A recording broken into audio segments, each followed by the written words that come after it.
बंदी छोड़ सतगुरु रामपाल जी परमेश्वर जी की जय हो।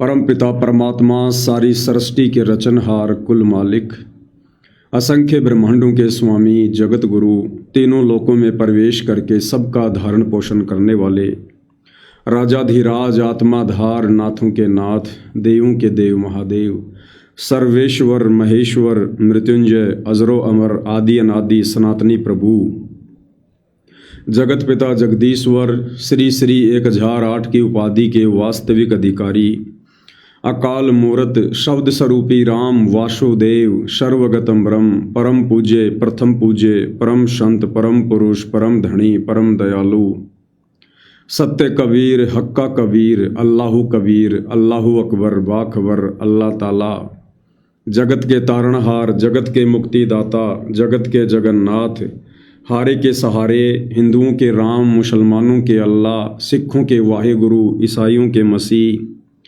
दया के सागर दया निधि, करुणा के सागर करुणा निधि, स्वयंभू परिभू, संकट मोचन, कष्ट हरण, मंगल करण, दुख भंजन, अविगत कबीर, निर्विकार निर्विषम परमात्मा, अलय अलेख सतगुरु, आदि अनादि सतगुरु, असली मर्यादा पुरुषोत्तम, असली राम, असली कृष्ण, असली घनश्याम, असली मुरारी, राजाओं के राजा, महाराजाओं के महाराजा, शहंशाहों के शहंशाह, सम्राटों के सम्राट, भगवानों के भगवान, अल्लाहों के अल्लाह, प्रभुओं के प्रभु, मसीहों के मसीह, सच्चे वाहेगुरु, बाबाओं के बाबा, पीरों के पीर, सेठों के सेठ, जगत सेठ, सावलसा सेठ, सर्वगुण संपन्न, अनंत कोटि कलाओं के स्वामी, अनंत कोटि ब्रह्मांडों के नायक, योगियों में महायोगी, ध्यानियों में महाध्यानी, सिद्धों में परम सिद्ध, ज्ञानियों में तत्व ज्ञानी, ब्रह्म ज्ञानी, महाज्ञानी, परम ज्ञानी, सर्वश्रेष्ठ ज्ञानी, विज्ञानी,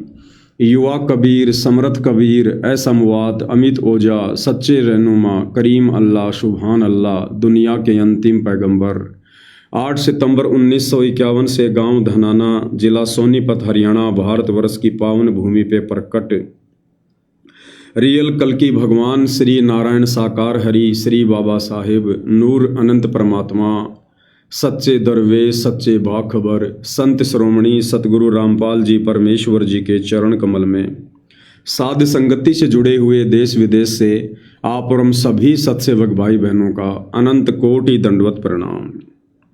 सत्साई भाई और बहनों, बहुत बड़ी दया, बहुत बड़ी मेहर पूज्य गुरुदेव भगवान की, परमेश्वर रामपाल जी की, जिनके शुभ आशीर्वाद से, विशेष आशीर्वाद से आप और हम सभी साध संगति से जुड़े हुए सत्सेवक भाई बहन अपने पूज्य गुरुदेव भगवान के अमर तत्व ज्ञान को आधार बनाकर उन्हीं के द्वारा दिए गए शास्त्र अनुकूल शत भक्ति मार्ग पर उन्हीं के आशीर्वाद से मर्यादाओं के लिए संघर्ष करते हुए अपनी आत्मा के कल्याण हेतु निरंतर इस मार्ग पर आगे की ओर बढ़ रहे हैं।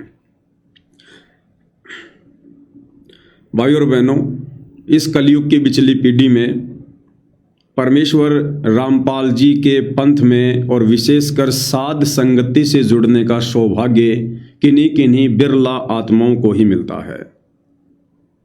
और जिन जिन आत्माओं के सौभाग्य मिला हुआ है, उन्होंने इस महा उपकार के लिए अपने पूज्य गुरुदेव भगवान के चरण धो धो के पीने चाहिए, चरण धो धो के, क्योंकि साध संगति ही परमेश्वर रामपाल जी का यथार्थ 13वां कबीर पंथ है। साध संगति से जुड़कर ही हम अपने गुरु को परमेश्वर के रूप में जान सकते हैं, पहचान सकते हैं। साध संगति से जुड़कर ही हम शतलोक जानने योग्य हंस निर्विकार आत्मा बन सकते हैं। और ये सौभाग्य परमेश्वर ने आप और हम चंद आत्माओं को दिया। इसके लिए हम परमपिता परमेश्वर जी का हृदय से, दिल से, आत्मा से अनंत कोटि बार दंडवत आभार प्रकट करते हैं। भाई और बहनों, आज से हम सभी भगत भाई बहन एक संकल्प लेंगे, क्योंकि जैसे जैसे परमपिता परमेश्वर आप और हम सबकी बुद्धि ऑन करते जा रहे हैं, आप और हमने उसी हिसाब से अध्यात्म पर आगे की ओर बढ़ना है। क्योंकि हम साध संगति से जुड़े सत्सेवक भाई बहनों को इस बात का इल्म है, ज्ञान है कि धरती पर हमारे पूज्य गुरुदेव भगवान के रूप में साक्षात कबीर भगवान प्रकट हैं, सशरीर प्रकट हैं। इसलिए भाई और बहनों, आज के बाद हम अपनी दैनिक बोलचाल की भाषा में भगत भाई बहनों से हम जो बातचीत करते हैं, ज्ञान चर्चा करते हैं, या अन्य जगत के लोगों के सामने पूज्य गुरुदेव भगवान की हम चर्चा करते हैं, तो बार बार हम कह देते हैं संत रामपाल जी, संत रामपाल जी, संत रामपाल जी। तो आज के बाद हम कोशिश करेंगे कि हम अपने पूज्य गुरुदेव भगवान के नाम से पहले संत शब्द का प्रयोग ना करें, क्योंकि संत की तो वे भूमिका कर रहे हैं। असल में वे परमेश्वर हैं, साहिब हैं, परमात्मा हैं, परम अक्षर ब्रह्म हैं, कबीर देव हैं। जैसे वाणी आती है, साहिब से सतगुरु भय, सतगुरु से भय संत, धर धर वेख विशाल अंग, ये खेल है आदि और अंत। क्योंकि संत यहां पर ज्ञान देते हैं, काल भी यहां पर अपने संत भेजता है, तो परमेश्वर भी उसी विधि से एक संत का चोला धारण करते हैं, अपने नाम से पहले संत शब्द लगवाते हैं। जबकि ये जो संत शब्द है, संत कहते हैं भगत को, साधु को, साधक को, योगी को, यानी जो परमेश्वर जी की भक्ति करते हैं उनको संत कहा जाता है। उन्हें साधु कहा जाता है, भगत कहा जाता है, योगी कहा जाता है। तो हम कोशिश करेंगे, क्योंकि ये पुरानी आदत है, धीरे धीरे छूटेगी, लेकिन हम कोशिश करें कि आज के बाद हम पूज्य गुरुदेव भगवान के नाम से पहले संत शब्द का प्रयोग नहीं करेंगे। जब भी हमें आवश्यकता पड़ी पूज्य गुरुदेव भगवान का नाम लेने की, किसी को समझाने की, तो हम यही कहेंगे कि परमपिता परमेश्वर रामपाल जी ने ये कहा, हमारे पूज्य गुरुदेव का नाम परमेश्वर रामपाल जी है, या सतगुरु रामपाल जी है, या परमात्मा रामपाल जी है, या भगवान रामपाल जी है। हम संत शब्द का प्रयोग अब अगर गलती से निकल गया तो निकल गया, अन्यथा अपनी तरफ से हम भाई बहन अब आगे से पूज्य गुरुदेव जी के नाम से पहले ना तो संत शब्द लिखेंगे, ना कभी हम बोलेंगे। परमेश्वर, परमात्मा, सतगुरु, साहेब, भगवान, हम इन शब्दों का प्रयोग जो है वो करेंगे। दूसरी बात भाई और बहनों, मालिक की रजा तो अपरंपार है। उनके यथार्थ 13वें कबीर पंथ साध संगति से जुड़े भाई बहनों के ऊपर, उनकी अपनी विशेष आत्माओं के ऊपर, क्योंकि ये परमेश्वर जी का गुप्त मिशन है जो साध संगति है, तो गुप्त मिशन को परमपिता परमेश्वर इतनी आसानी से लोगों के सामने नहीं आने देते हैं। गुप्त है तो परमेश्वर एक समय तक उसको गुप्त ही रखते हैं, और अचानक से परमेश्वर फिर इसको पूरी दुनिया के सामने लेकर आएंगे। अब हम भाई बहनों ने बहुत ही धैर्य की जरूरत है, धैर्य धारण करने की जरूरत है। जो भगत के 5 लक्षण गुरुदेव ने बताए हैं, शील, संतोष, विवेक, दया, अक्षमा, अब हमने इनको आत्मा पर धारण करने की आवश्यकता है। क्योंकि वर्तमान में पूज्य गुरुदेव भगवान का 10 अप्रैल 2026 के बाद से, जब से वे इसार जेल से अपने मिशन को पूरा करके सतलोक आश्रम धनाना में आए हैं, परमेश्वर का कुछ अलग ही खेल चल रहा है, उनकी लीला कुछ अलग ही चल रही है। आप देख रहे होंगे किस प्रकार से जो जगत वाले लोग हैं, जो भक्तिहीन प्राणी हैं, जो सारे विकार करते हैं, जिनको काफिर की श्रेणी में आदरणीय गरीबदास जी ने लिया है, काफिर के अंग में, नशा करने वाले, मांस खाने वाले, राजनीति करने वाले, भक्ति ना करने वाले, आधी अधूरी भक्ति करने वाले, देवी देवताओं की भक्ति करने वाले, मंदिर, मस्जिद, चर्च, गुरुद्वारों में जाने वाले, इन सबको काफिर की संज्ञा दी गई है।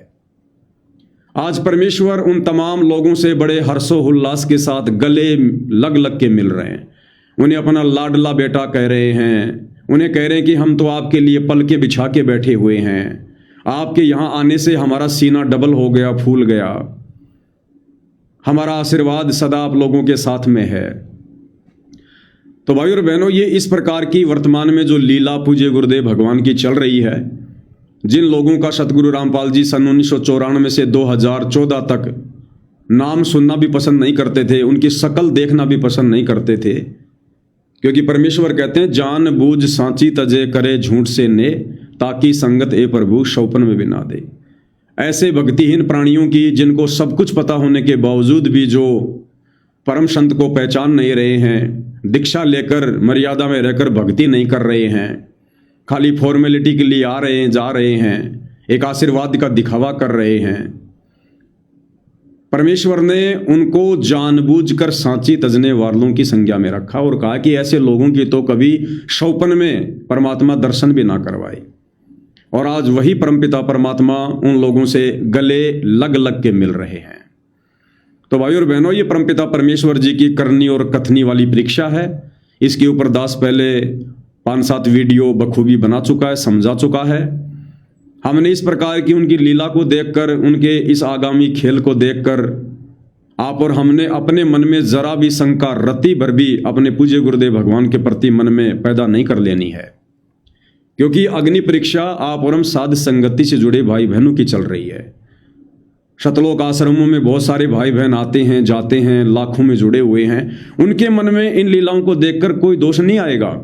क्यों नहीं आएगा? क्योंकि उन्हें पता ही नहीं कि हो क्या रहा है। वे तमाम आत्माएं बेहोश हैं। अरे थोड़ा बहुत सोच विचार करना, मन में दोष लेके आना, ये वो लोग करेंगे जो होश में होंगे। तो आश्रमों से जुड़े भाई बहन तो वर्षों से काल की अज्ञानता वाली भांग के नशे में झूम रहे हैं।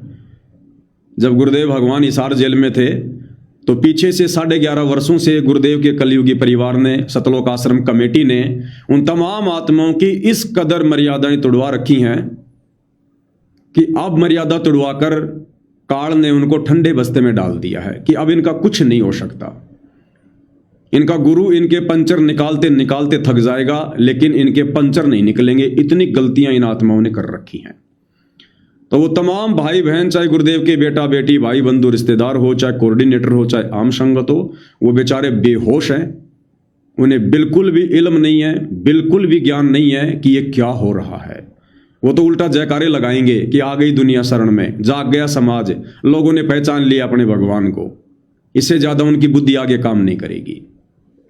तो ये अग्नि परीक्षा हम साथ संगति से जुड़े सत्सेवक भाई बहनों की है, जिन्होंने गुरु की गैर हाजिरी में पिछले 11.5 वर्षों से अपना तन मन धन, मन कर्म वचन सब कुछ अपने गुरुदेव के चरणों में समर्पित कर रखा था।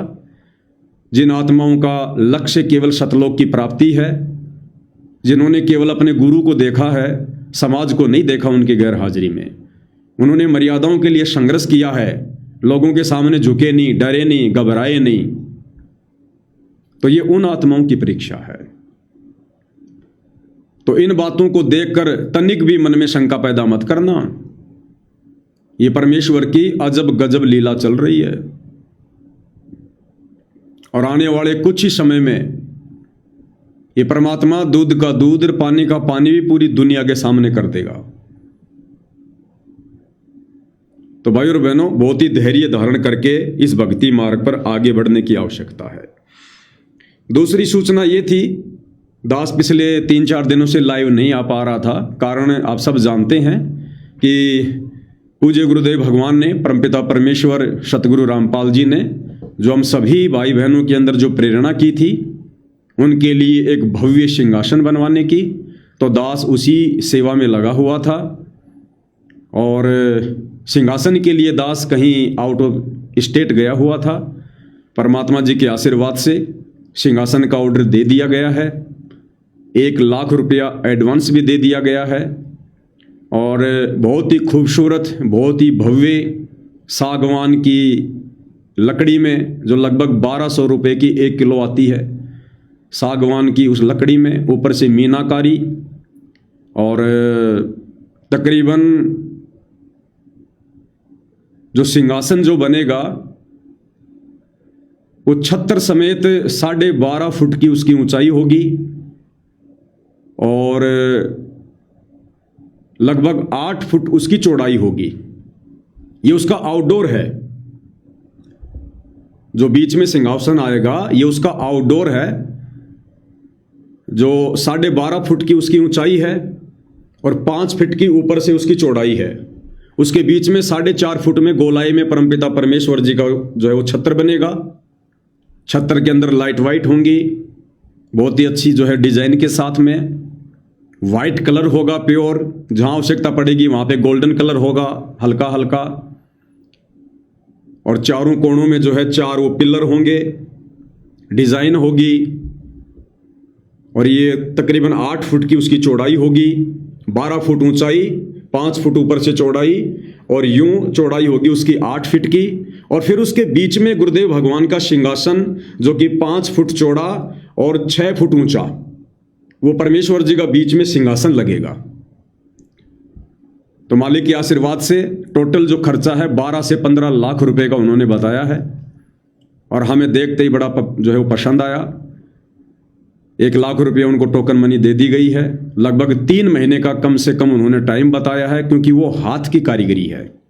मशीन का काम बहुत कम है, हाथ का काम ज़्यादा है, जो हेरिटेज स्टाइल में बनता है, जो राजा महाराजाओं का होता था, उस टाइप का परमपिता परमेश्वर जी बनवा रहे हैं।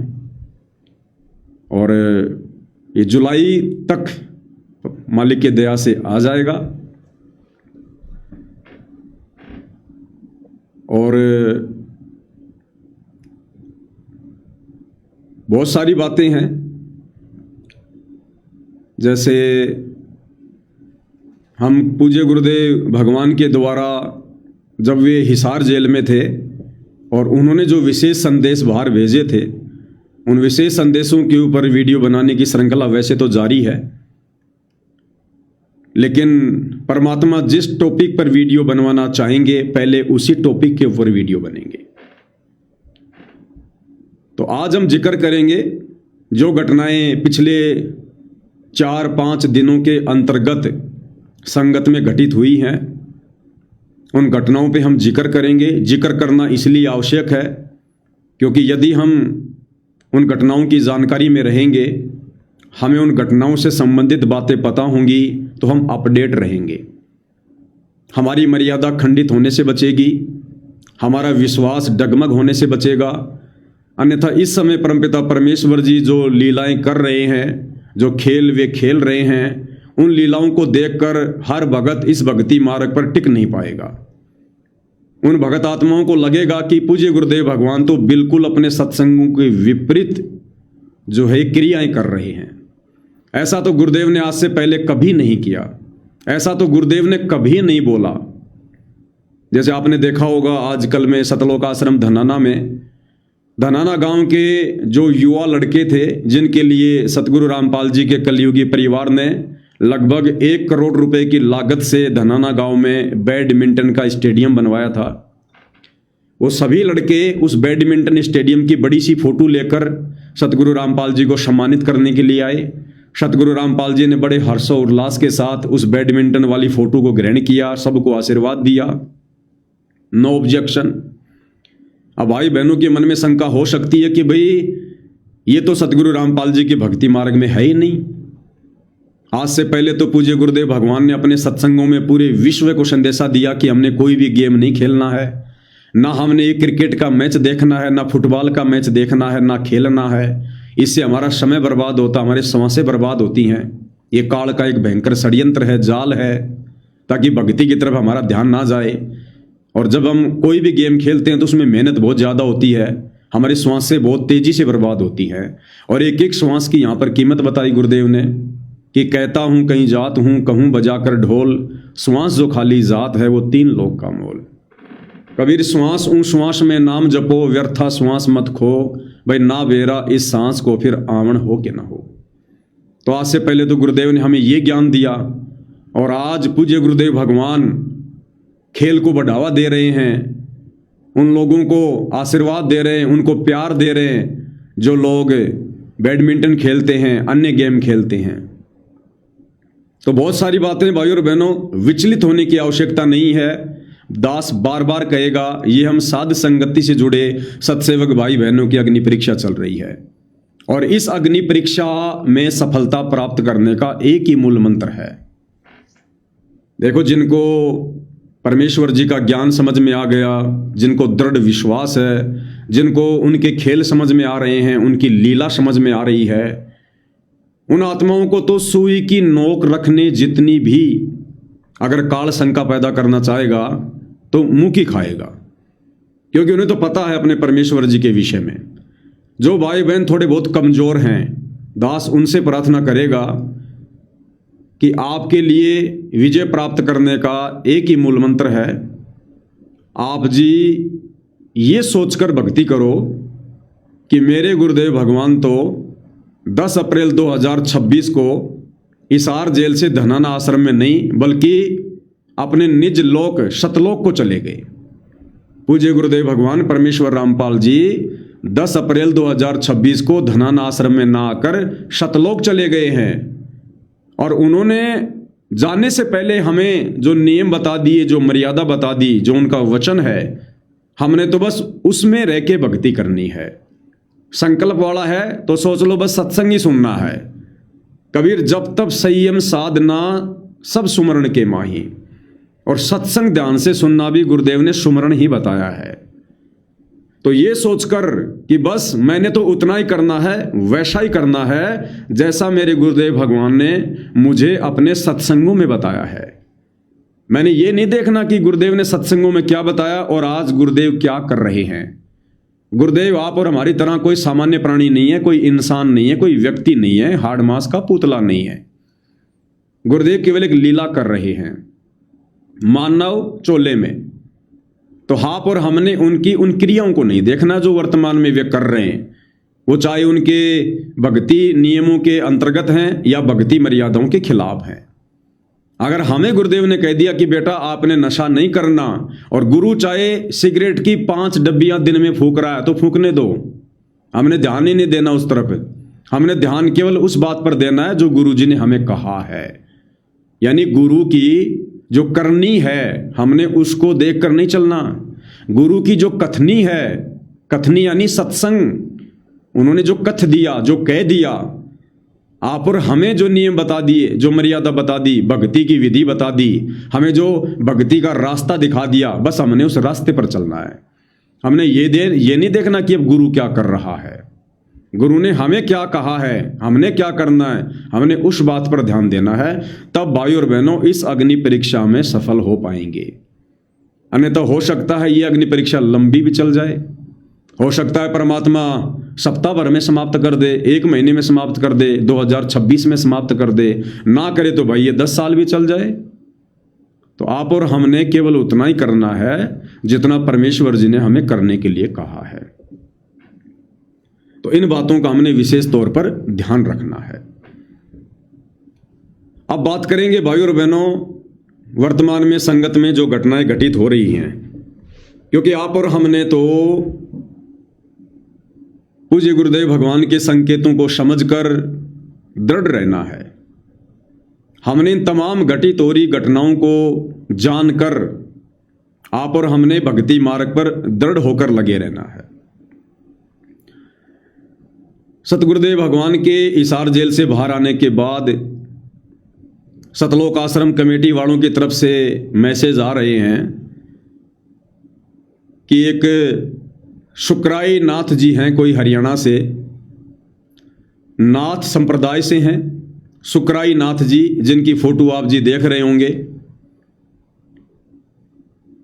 और सतलोक आश्रम से जुड़े भगत कह रहे हैं कि भाई शुक्राई नाथ जी संत रामपाल जी को ज्ञान चर्चा की चुनौती दे रहे हैं। और ये विकास सिंह पुरिया जी हैं, आप इनको जानते ही हैं, सतलोक आश्रम में सेवादार हैं, बड़े ही होनहार और योग्य उम्मीदवार हैं, सतगुरु रामपाल जी के आगामी उत्तराधिकारी बनने के योग्य हैं। ये हम इनका सम्मान करते हैं, बड़े आदर और सम्मान के योग्य हैं। तो इन्होंने अपनी सोशल मीडिया पर ये वीडियो डाला है कि भाई नाथ संप्रदाय से शुक्राई नाथ जी हैं जो संत रामपाल जी को ज्ञान चर्चा की चुनौती दे रहे हैं, और कह रहा कि हमें बहुत खुशी भी हुई है कि चलो कोई तो है जो संत रामपाल जी से ज्ञान चर्चा करने के लिए तैयार है।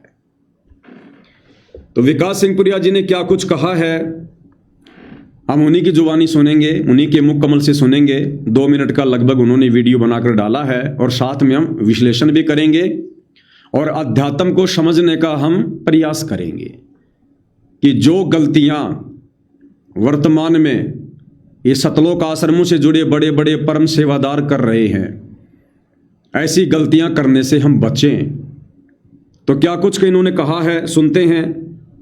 आज कबीर परमात्मा की दया से वो दिन आया जब संत रामपाल जी महाराज जी से चर्चा के लिए हर पंथ में कोई ना कोई तैयार हो रहा है। इसी प्रकरण में एक संत हैं शुक्राई नाथ जी, नाथ पंथ से हैं, और उन्होंने भी एक पोस्ट किया है जिसमें संत रामपाल जी महाराज जी को चुनौती दी है। ध्यान रखने योग्य बात क्या है, विकास सिंह पुरिया जी कह रहे हैं कि शुक्राई नाथ जी ने संत रामपाल जी को ज्ञान चर्चा के लिए चुनौती दी है। किसको चुनौती दी है? इनके अनुसार संत रामपाल जी को, हमारे अनुसार परमेश्वर रामपाल जी को। परमेश्वर रामपाल जी के भक्तों को चुनौती नहीं दी, परमेश्वर रामपाल जी के परिवार को चुनौती नहीं दी, सिंहपुरिया जैसे भक्तों को चुनौती नहीं दी। वो खुद भी अपने आप को एक संत कहता है और इधर सतगुरु रामपाल जी के भगत भी उनको संत कहते हैं, यानी अपने गुरु जी को। तो ज्ञान चर्चा तो दो संतों के बीच में होती है, दो महापुरुषों के बीच में होती है। तो शुक्राई नाथ जी ने सिंहपुरिया जी के अनुसार संत रामपाल जी को ज्ञान की चुनौती दी है, ना कि संत रामपाल जी के भक्तों की। इस पॉइंट को आप जी याद रखना, क्योंकि आगे काम आएगा। आगे क्या कह रहे हैं? यहाँ हमारा निवेदन यही है कि शुक्राई नाथ जी, आप संत रामपाल जी महाराज जी को चुनौती देने से पहले ये जान लें कि गोरखनाथ जी और कबीर साहिब जी की 600 साल पहले गोष्ठी हुई थी, और उस गोष्ठी में गोरखनाथ जी परास्त हुए थे। अब आप ये कहेंगे दोनों समकालीन नहीं थे, लेकिन गोरखनाथ जी ऐसे ऐसे महापुरुष हैं, ये कभी भी पृथ्वी पर स्वयं को प्रकट करने का सामर्थ्य रखते हैं, प्रकट हो सकते हैं। वाह जी वाह, क्या बात है। बधाई के पात्र हैं हमारे गुरु भाई विकास सिंह पुरिया जी। क्या कह रहे हैं कि शुक्राई नाथ जी, आप सतगुरु रामपाल जी को चुनौती देने से पहले, उनसे ज्ञान चर्चा करने से पहले ये जान लें। क्या जान लें? कि गोरखनाथ जी ने भी एक बार 650 साल पहले कबीर जी से ज्ञान गोष्ठी की थी, ज्ञान चर्चा की थी, और उस ज्ञान गोष्ठी में कबीर जी ने गोरखनाथ जी को हरा दिया था। और गोरखनाथ जी कबीर जी के समकालीन थे। हालांकि गोरखनाथ जी बहुत पहले हुए थे, सतयुग में हुए थे। तो विकास सिंह पुरिया जी कह रहे हैं कि आप मन में शंका मत करना शुक्राई नाथ जी, कि भाई गोरखनाथ जी तो सतयुग में आए थे, उनका तो जन्म सतयुग में हुआ था, फिर 650 साल पहले उन्होंने कब क्या ज्ञान गोष्ठी की थी। तो विकास सिंह पुरिया जी क्या कह रहे हैं? विकास सिंह पुरिया जी कह रहे हैं कि गोरखनाथ जी वो महापुरुष हैं जो कभी भी प्रकट हो सकते हैं, कहीं भी प्रकट हो सकते हैं। ये पॉइंट हम सतगुरु रामपाल जी के भक्तों ने ध्यान से सुनना है दोबारा एक बार, कि विकास सिंह पुरिया जी गोरखनाथ के प्रकट होने के विषय में क्या कह रहे हैं। नहीं थे, लेकिन गोरखनाथ जी ऐसे ऐसे महापुरुष हैं, ये कभी भी पृथ्वी पर स्वयं को प्रकट करने का सामर्थ्य रखते हैं, प्रकट हो सकते हैं। कि गोरखनाथ जी ऐसे महापुरुष हैं जो स्वयं को धरती पर प्रकट करने का सामर्थ्य रखते हैं, और ये कभी भी प्रकट हो सकते हैं, कहीं भी प्रकट हो सकते हैं। अब भाई और बहनों, विचार करने की बात यह है, इन सतलोक आश्रम वालों का ये ज्ञान, इनका ये तत्व ज्ञान उस दिन कहां चला जाता है, कौन से चूहे के बिल में घुस जाता है, जब ये लोग 8 सितंबर के दिन अपने पूज्य गुरुदेव भगवान सतगुरु रामपाल जी का जन्मदिन मनाते हैं। इनका ये तत्व ज्ञान उस दिन कहां दौड़ जाता है, जब ये बात बात पर लोगों को कहते हैं कि संत रामपाल जी का तो जन्म हुआ है, संत रामपाल जी का जन्म किसान परिवार में हुआ है, संत रामपाल जी की माता का नाम इंद्रो देवी है, संत रामपाल जी के पिता का नाम नंदराम है, इनका तो जन्म हुआ है। अरे उस समय तुम्हारा ये तत्व ज्ञान कहां चला जाता है भाई? ग्रहण लग जाता है क्या इसको? मंदबुद्धि प्राणियों, तुम खुद अपने मुख से कह रहे हो कि गोरखनाथ ये ऐसे महापुरुष हैं जो कभी भी प्रकट होने का सामर्थ्य रखते हैं। इनको बार बार मां के गर्भ से जन्म लेकर आने की जरूरत नहीं है, ये खुद प्रकट हो जाते हैं कहीं भी। अरे तो सतगुरु रामपाल जी को आप सतलोक आश्रम वालों ने गोरखनाथ से भी नीचे की कैटेगरी में समझ रखा है क्या? फिर आप ये बात क्यों नहीं मानते कि सतगुरु रामपाल जी भी प्रकट हुए हैं? और सतगुरु रामपाल जी वो महापुरुष हैं जो कभी भी कहीं भी प्रकट होने का सामर्थ्य रखते हैं। जब हम साध संगति से जुड़े हुए सत्सेवक भाई बहन सतगुरु का प्रकट दिवस मनाते हैं और चिल्ला चिल्ला कर उनकी महिमा करते हैं कि सतगुरु रामपाल जी का जन्म नहीं हुआ, इनकी कोई माता नहीं, इनका कोई पिता नहीं है, ये केवल एक लीला है परमेश्वर जी की। इंद्रो देवी और भगत नंदराम उनके मुंह बोले माता पिता हैं। ये परमेश्वर सांसारिक लोगों को धोखा देने के लिए गर्भ से आने वाली लीला करते हैं, असल में ये प्रकट होते हैं। उस समय ये सतलोक आश्रम वाले कहते हैं कि साध संगति वाले तो पागल हैं, गुरु जी को कह रहे हैं गुरु जी तो प्रकट हुए हैं। अरे गुरु जी का तो जन्म हुआ है, धनाना में हुआ है, फलाना है, दिखना है। और आज ये खुद अपने मुख से कह रहे हैं कि गोरखनाथ क्या है, गोरखनाथ अध्यात्म में क्या है गोरखनाथ? गोरखनाथ तो कबीर भगवान के भक्तों के पैर के नाखून के बराबर भी नहीं है तत्व ज्ञान में, आध्यात्मिक ज्ञान में, भक्ति मार्ग में। और जब वो गोरखनाथ भी सतलोक आश्रम वालों के अनुसार कहीं भी प्रकट हो सकता है, प्रकट होने का सामर्थ्य रखता है, तो भाई सतगुरु रामपाल जी के पास वो सामर्थ्य नहीं है क्या प्रकट होने का? तो ये लोग खुद गोरखनाथ से भी नीची कैटेगरी का संत सतगुरु रामपाल जी को मानते हैं। कौन? ये सतलोक आश्रम वाले, सतगुरु रामपाल जी के परिवार वाले, ये सतलोक आश्रम में बैठे बड़े बड़े परम भगत।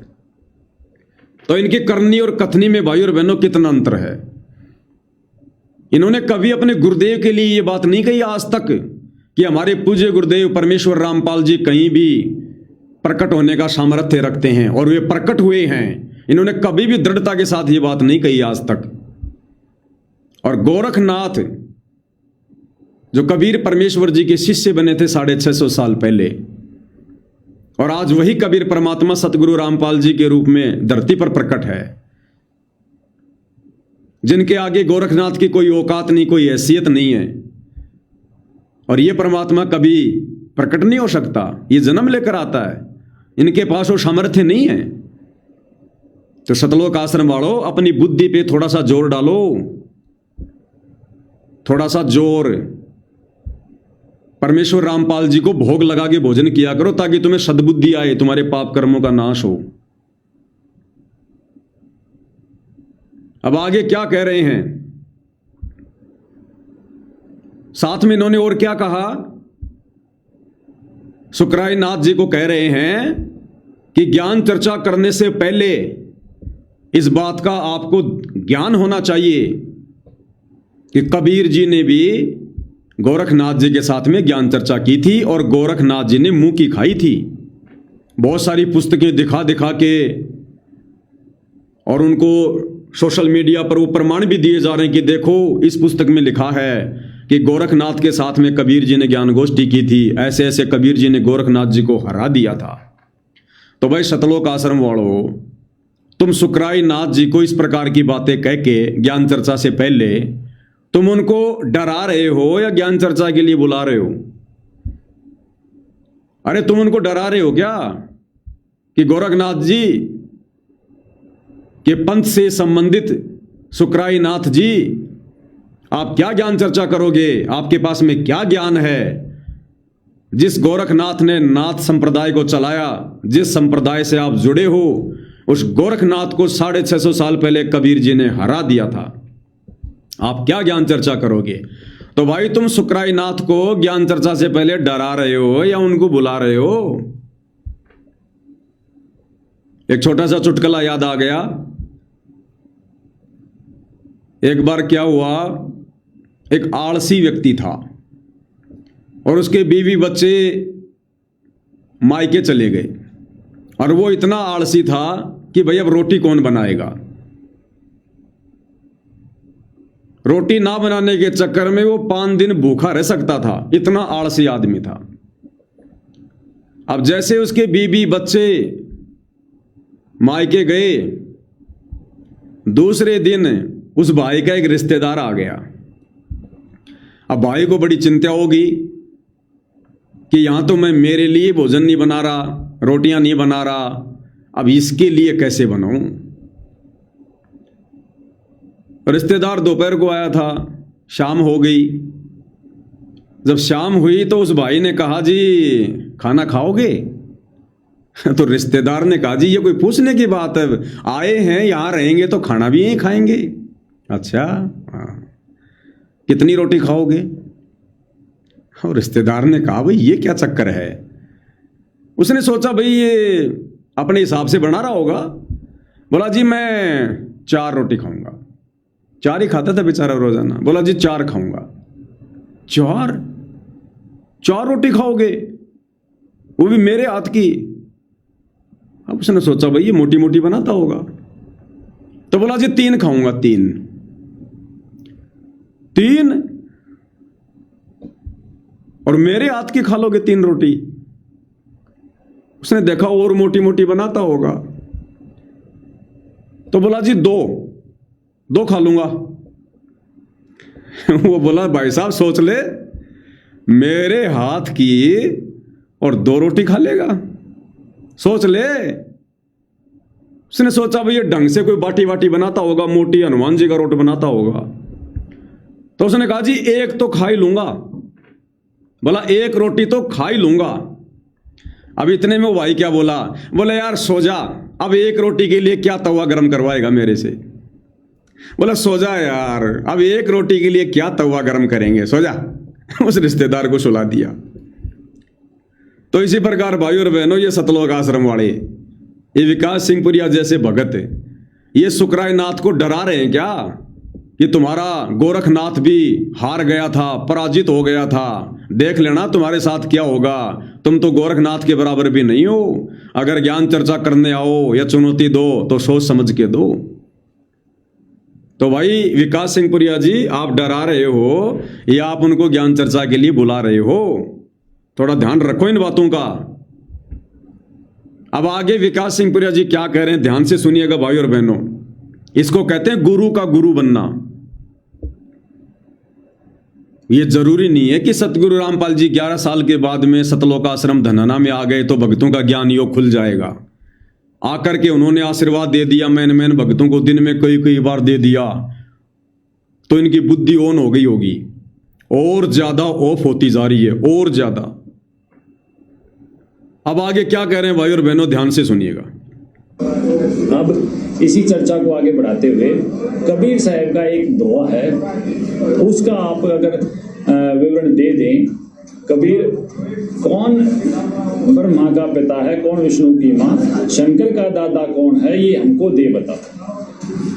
बस इतनी सी बात है शुक्रानाथ जी। अगर आप ब्रह्मा जी का पिता, विष्णु जी की माँ और शंकर जी का दादा बता देंगे, और ये कोई ऐसी बात नहीं है, ये कबीर साहब जी का दोहा है, और इसका उत्तर जो है संत रामपाल जी महाराज जी अपने ज्ञान में दे चुके हैं। आप अपने पंथ में, अपने ज्ञान में इसका उत्तर दे दें। हम चर्चा के लिए संत रामपाल जी महाराज जी की दया से, संत रामपाल जी महाराज जी की आज्ञा से, उनके शिष्य चर्चा के लिए आपसे हमेशा तैयार हैं। और गुरु से पहले हमारा निवेदन स्वीकार करें, हम चर्चा के लिए तैयार हैं। बस इतना सा बताना है, कौन ब्रह्मा का पिता है, कौन विष्णु की माँ, शंकर का दाता कौन है, हमको दे बता। सत साहिब सतगुरुदेव जी की जय। तो देखा भाई और बहनों, इसको कहते हैं बेबुद्धि के काम, इसको कहते हैं जबरदस्ती का ठेकेदार, इसको कहते हैं गुरु का गुरु बनना। शुक्राय नाथ ने चुनौती दी है परमेश्वर रामपाल जी को ज्ञान चर्चा के लिए, ना कि परमेश्वर रामपाल जी की संगत को, ना कि उनके भक्तों को। और ये मेंढक की तरह बीच में फुदक फुदक के आ रहे हैं मान बढ़ाई के लिए, और पहले सवाल कर रहे हैं उससे कि शुक्राय नाथ जी हमें ये जवाब दे दो, कौन ब्रह्मा का पिता है, कौन विष्णु की मां, शंकर का दादा कौन है, हमको दे बता। अरे तुम्हें क्यों बताएगा भाइयों? उसने ज्ञान चर्चा करनी है सतगुरु रामपाल जी से, उसने ज्ञान चर्चा की चुनौती दी है सतगुरु रामपाल जी को। सतगुरु रामपाल जी के भक्तों से तो उनका कोई लेना देना ही नहीं है। अब ये बिन बुलाए मेहमान की तरह बीच में फुदक रहे हैं, पहले सवाल कर रहे हैं उससे। अरे सवाल भाई सतगुरु रामपाल जी करेंगे या शुक्राय नाथ जी करेंगे? उन दो महापुरुषों के बीच में होनी है ज्ञान चर्चा। ये बीच में सवाल पे सवाल दाग रहे हैं। और कह रहे हैं कि हमारे गुरुजी से ज्ञान चर्चा से पहले हमारे से ज्ञान चर्चा कर लो, हमारे से ज्ञान चर्चा कर लो, हमारे गुरुजी से ज्ञान चर्चा से पहले। ये है जबरदस्ती के ठेकेदार, ये कर लेंगे ज्ञान चर्चा भाई और बहनों, है इनको इतना ज्ञान है। अच्छा, ये विकास सिंह प्रिया क्यों बोल रहा है ये बात? अज्ञानता में। ये जबरदस्ती की ठेकेदारी छूटती नहीं है इंसान से। राज त्यागना सहज है, सहज नारी का ने, मान बढ़ाई ईर्ष्या दुर्लभ तजनाई। ये मान बढ़ाई नहीं छोड़ी जा सकती है, बड़ा मुश्किल है जिसको ये रोग लग जाए। कह रहा है हमारे गुरुजी से ज्ञान चर्चा करने से पहले हमारे से कर लो। और ये बात ये क्या सोच के बोल रहा पता है? कि 650 साल पहले गोरखनाथ जी ने ज्ञान चर्चा की चुनौती दी थी पंडित रामानंद जी को। तो कबीर जी जो उस समय 10 वर्ष के थे, तो कबीर जी ने कहा कि गोरखनाथ, मेरे गुरुजी से ज्ञान चर्चा करने से पहले मेरे से कर, मेरे गुरु तक बात में पहुंचना। तो उस सत्संग को आधार बनाकर ये विकास सिंह पुरिया कह रहा कि पहले हमारे से ज्ञान चर्चा कर, यानी मेरे से ज्ञान चर्चा कर पहले। अब इन अकल के अंधों को इस बात का नहीं पता कि 650 साल पहले जो कबीर परमेश्वर जी ने ये बात कही थी कि गोरखनाथ जी, मेरे गुरुजी से ज्ञान चर्चा करने से पहले मेरे से ज्ञान चर्चा कर। क्यों कही थी कबीर परमात्मा ने? क्योंकि कबीर परमात्मा जी को पता था कि इस ज्ञान चर्चा में पंडित रामानंद जी हारेंगे, क्योंकि ये तो सिद्धि से बात करेगा, ये तो चमत्कार दिखाएगा। दुनिया चमत्कार को नमस्कार करती है, दुनिया को ज्ञानवान से कोई लेना देना नहीं है। और मेरे मुंह बोले गुरुदेव, पंडित रामानंद जी हार जाएंगे लोगों की नजरों में। इसलिए उस अंतर्यामी ने सब कुछ पहले जान लिया था, तो ये सोचकर कहा था कि मेरे गुरुजी से पहले मेरे से ज्ञान चर्चा कर। अब भाई विकास सिंह पुरिया, अब हो सकता है भाई अगर आप अंतर्यामी हो और आपने अपनी दिव्य दृष्टि से ये देख लिया हो कि भाई सुकराईनाथ के साथ ज्ञान चर्चा में सतगुरु रामपाल जी तो हारेंगे, हो सकता है ये सोचकर आप जी ने सुकराईनाथ जी को पहले बोल दिया हो कि मेरे गुरु जी तक पहुंचने से पहले हमारे से ज्ञान चर्चा करो। हो सकता है आपकी दिव्य दृष्टि खुल गई हो भाई कि सतगुरु रामपाल जी तो ज्ञान चर्चा में हारेंगे, इसलिए भाई मैं बीच में आ जाता हूं।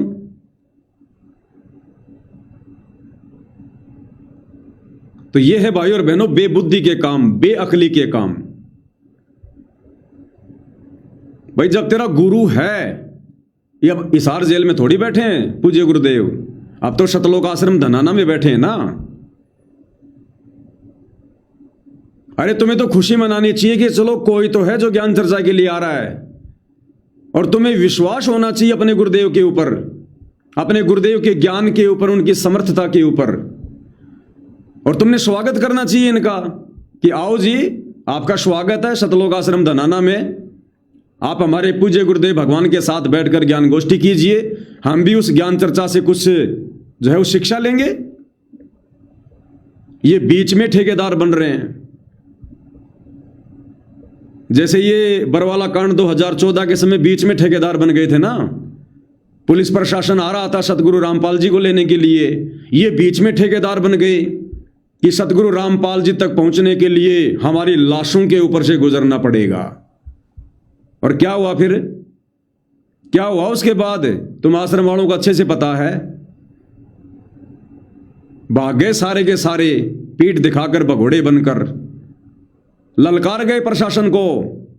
पहले तो उस प्रशासन को ललकार दिया कि संत रामपाल जी को पकड़ने से पहले हमारी लाशों के ऊपर से गुजरना पड़ेगा, और जब वो पुलिस प्रशासन आया सामने तब भाग लिए सारे के सारे भगोड़े बन के। आज भी तुम वही करना चाह रहे हो क्या? गुरु की बेइज्जती करवाना चाह रहे हो क्या? तुम भक्तों की औकात है क्या भाई? तुम इन छोटे मोटे नाथों को भी तुम जीत पाओगे? है तुम्हारी औकात? है तुम्हें इतना ज्ञान है? तुम शतलोक आश्रम वालों को अपने कबीर पंथ के बारे में तो ज्ञान नहीं है 10% भी। इन शतलोक आश्रम वालों को 10% भी ज्ञान नहीं है इस कबीर पंथ के विषय में। ये गोरखनाथ जी के पंथ के विषय में क्या खाक जानेंगे ये? गोरखनाथ के विषय में इनको केवल इतना है पता जितना सतगुरु रामपाल जी ने 2-4 बातें बता रखी हैं, इससे ज्यादा नहीं पता इनको कुछ भी। तो जरूरी हो शुक्राना तुम्हारे से वही ज्ञान चर्चा करेगा जो गुरु जी ने हमें जो बातें जो बता रखी हैं गोरखनाथ जी के विषय में। उनके पास तो दुनिया भर की अटपट है, दुनिया भर की बातें उनके पास तो, और लोगों को तो बढ़िया बढ़िया वही चाहिए जो ज्यादा बोले। लोगों को शास्त्रों से मतलब नहीं है कि भैया शास्त्रों में दिखाएगा। लोगों को सारा दिन पेट भरने से फुर्सत नहीं है, तुम्हारे शास्त्र देखने का समय उनके पास में। अगर विकास सिंह प्रिया ये सोचकर अगर सामने कूद रहा है कि मेरे गुरु से पहले मेरे से ज्ञान चर्चा कर, क्योंकि हम लोग शास्त्र दिखाएंगे लोगों को ज्ञान चर्चा में प्रोजेक्टर पर, कि भाई दुनिया शिक्षित है, लोग शास्त्रों को देखकर और स्वयं निर्णय कर लेंगे कि शुक्राय नाथ हार गया या विकास सिंह पुरी हार गया, किसकी बात सही है। अरे भैया लोगों के पास समय नहीं है तुम्हारे शास्त्र देखने का। और लोग तो वैसे ही सतगुरु रामपाल जी के इस तत्व ज्ञान को जो है वो नापसंद करते हैं। लोगों ने तो वैसे ही उनको ब्रह्मा विष्णु महेश की भक्ति ना करवाने की उपाधि दे रखी है। लोगों ने तो वैसे ही सतगुरु रामपाल जी को सनातन धर्म का विरोधी घोषित कर रखा है। लोग तो वैसे ही सतगुरु रामपाल जी के ज्ञान के विरोध में हैं, और तुम उनके चेले चपाटे शुक्राय नाथ से ज्ञान चर्चा करके शास्त्र दिखा के तुम विजय प्राप्ति की इच्छा जता रहे हो क्या? अरे ये जो मान सम्मान के प्रोग्राम हो रहे थे, इन मान सम्मान के प्रोग्रामों में और जिन लोगों का तुमने मोटर पाइप दे दे के, जिन लोगों पर करोड़ों रुपए बर्बाद करके, जिन लोगों के तुमने खेतों का पानी निकाला था, वो लोग, वो गांव वाले भी तुम्हारे भगवान का जयकारा तक पसंद नहीं करते। वो तुम्हारी ज्ञान चर्चा कहां से पसंद करेंगे? देखा नहीं क्या वीडियो तुमने, जब इन मान सम्मान के कार्यक्रमों में सतगुरु रामपाल जी का जयकारा लगाया जा रहा था। सादीपुर हरियाणा में जो मान सम्मान का कार्यक्रम हुआ था, उसमें जब इस कबीर भगवान का जयकारा लगाया जा रहा था, बोलो बंदी छोड़ की जय, तो वो ही गांव वाले, जिन गांव वालों का तुमने मोटर पाइप दे दे के पानी निकाला था, वो गांव वाले जयकारा सुनना भी पसंद नहीं करते तुम्हारे भगवान का। और तुम्हारी कितनी खड़ी खड़ी बेइज्जती करी थी उन लोगों ने, सुन लो एक बार। वाक्य में ये पेरा बड़ा भाई, भगवान के बाद अगर कोई किसान का है तो संत रामपाल है भाई। बंदी छोड़ सतगुरु रामपाल जी भगवान जी की जय हो। बंदी छोड़ की मैं बोल दूंगा भाई, तू बीच में ना बोलो, दो बात कर देंगे कर दे। एक बार बोल दे बंदी छोड़ की, ये तो पानी पी लिए वाला ठिरा दिए बीच में। सुन लिया, ये वो गांव वाले हैं जिनको तुमने करोड़ों के मोटर पाइप दिए थे, और उन लोगों के गांवों में जाकर उस कार्यक्रम का करोड़ों रुपया अपनी जेब से लगाकर जब तुम लोगों ने अपने भगवान का जयकारा लगाया, बोलो बंदी छोड़ की जय, तो गांव वाले क्या कह रहे हैं कि बीच में लाठी ना दे, ठंडा पानी पी ले, शांति रख, मैं बोल दूंगा बंदी छोड़ की जय, दो बात कहनी है मैंने कह लेने दे। और ये तुम्हारे सतलोक आश्रम वाले, ये गुरुजी का भांजा सुनील लाठर वहीं खड़ा, उसके पास में छोटा सा मुंह हो गया दीपक जितना। क्या कह रहे हैं एक बार फिर से सुन लो। वाक्य में ये पेरा बड़ा भाई, भगवान के बाद अगर कोई किसान का है तो संत रामपाल है भाई। बंदी छोड़ सतगुरु रामपाल जी भगवान जी की जय हो। बंदी छोड़ की मैं बोल दूंगा भाई, तू बीच में ना बोलो, दो बात कर देंगे कर दे। एक बार बोल दो बंदी छोड़ की, ये तो पानी पी लिए वाला ठिरा दिए बीच में। ये तो पानी पी लिए भाई, लाठी ना दिए बीच में, मैं बोल दी तेरी बंदी छोड़ की, तू चुप रहे भाई। तुम्हारे भगवान के जयकारे भी पसंद नहीं है जनता को, और तुम सोच रहे हो हम शुक्राय नाथ के साथ उसी जनता के बीच में बैठ के शास्त्र दिखा दिखा के ज्ञान चर्चा करके उसको हरा देंगे। तो भाई ये बीच में ठेकेदार ना बना करो। ये तुम्हारी जो ठेकेदारी है ना, ये सतगुरु रामपाल जी के ऊपर भारी पड़ती है। ये तुम्हारी ठेकेदारी करोथा कांड में भारी पड़ गई, ये तुम्हारी ठेकेदारी बरवाला कांड में भारी पड़ गई, और अब भी तुम वही ठेकेदारी कर रहे हो। तुम अभी भी, तुम्हारा बीच में कोई लेना नहीं कोई देना नहीं। वो ज्ञान चर्चा सतगुरु रामपाल जी के साथ करना चाहता है, तुम बीच में मेंढक बन के फुदक रहे हो। करने दो ना, अच्छी बात है ना। क्या तुम्हें विश्वास नहीं अपने गुरु जी के ऊपर? क्या तुम्हें अपने सतगुरु के ऊपर विश्वास नहीं है क्या? अरे इतना तो विश्वास कर लो कम से कम, इतना ज्ञान सुनकर। ये भगवान किसी से हारने वाला नहीं है। जब ये भगवान किसी से मरने वाला नहीं है, इसार जेल से बाहर आते कह दिया कि इंसान का मारा नहीं मरूंगा, तो इतना भी विश्वास करो, ये भगवान किसी इंसान से ज्ञान चर्चा में हारने वाला भी नहीं है। लेकिन भाई और बहनों, अमर वाणियां हैं परमात्मा की, वो कभी झूठी नहीं हो सकती, कभी झूठी नहीं हो सकती। और गुरुदेव ने कहा कि जो व्यक्ति अपने गुरु को मानुष मानता है और उनके साथ भी रहता है, उसके मन में कभी न कभी दोष आएगा।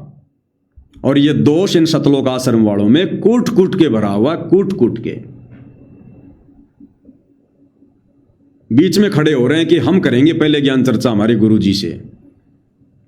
क्या ज्ञान चर्चा करोगे तुम? अरे क्या ज्ञान चर्चा करोगे तुम? अगर सुकराई नाथ जी इस वीडियो को देख रहे हो, क्योंकि मेरे वीडियो अक्सर वो देखते हैं, उनके कमेंट्स वगैरह जो है आते रहते हैं। अगर सुकराई नाथ जी इस समय लाइव वीडियो देख रहे हो, तो सुकराई नाथ जी आप इनसे 3 सवाल कर लेना, केवल 3 सवाल करना आप।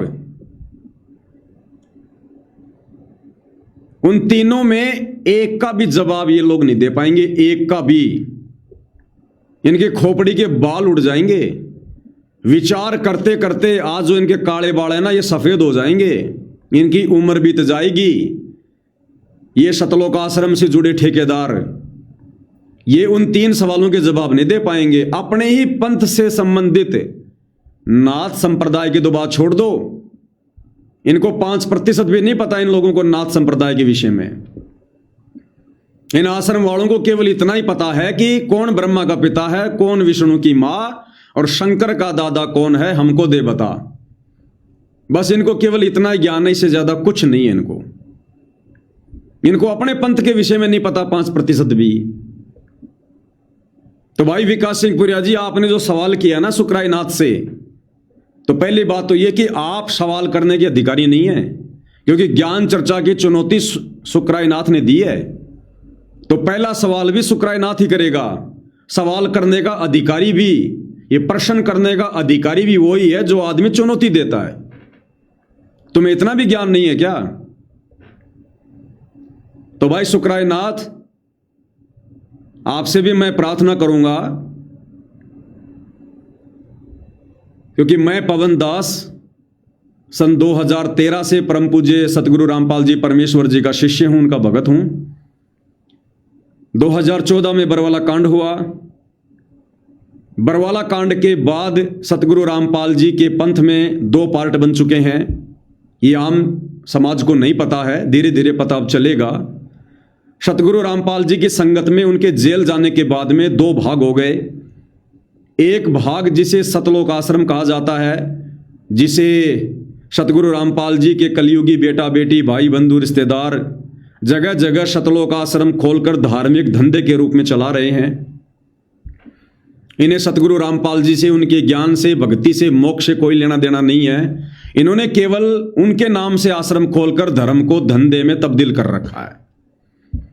इनको बड़ा आनंद आ रहा है राजनीति करने में, भक्तिहीन लोगों के साथ भाईचारा बढ़ाने में। और दूसरा जो पंथ है, दूसरा जो मार्ग है, जो भाग है, उसको कहते हैं साध संगति। ये साध संगति से जुड़े जितने भी भगत हैं, ये इन आश्रमों में नहीं जाते।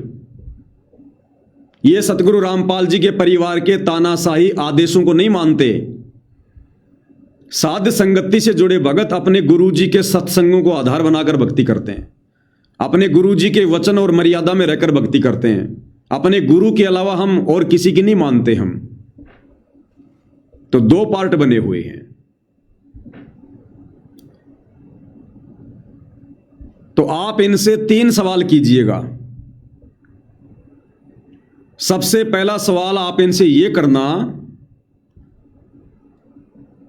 कि आप भक्तों का इष्ट देव कौन है।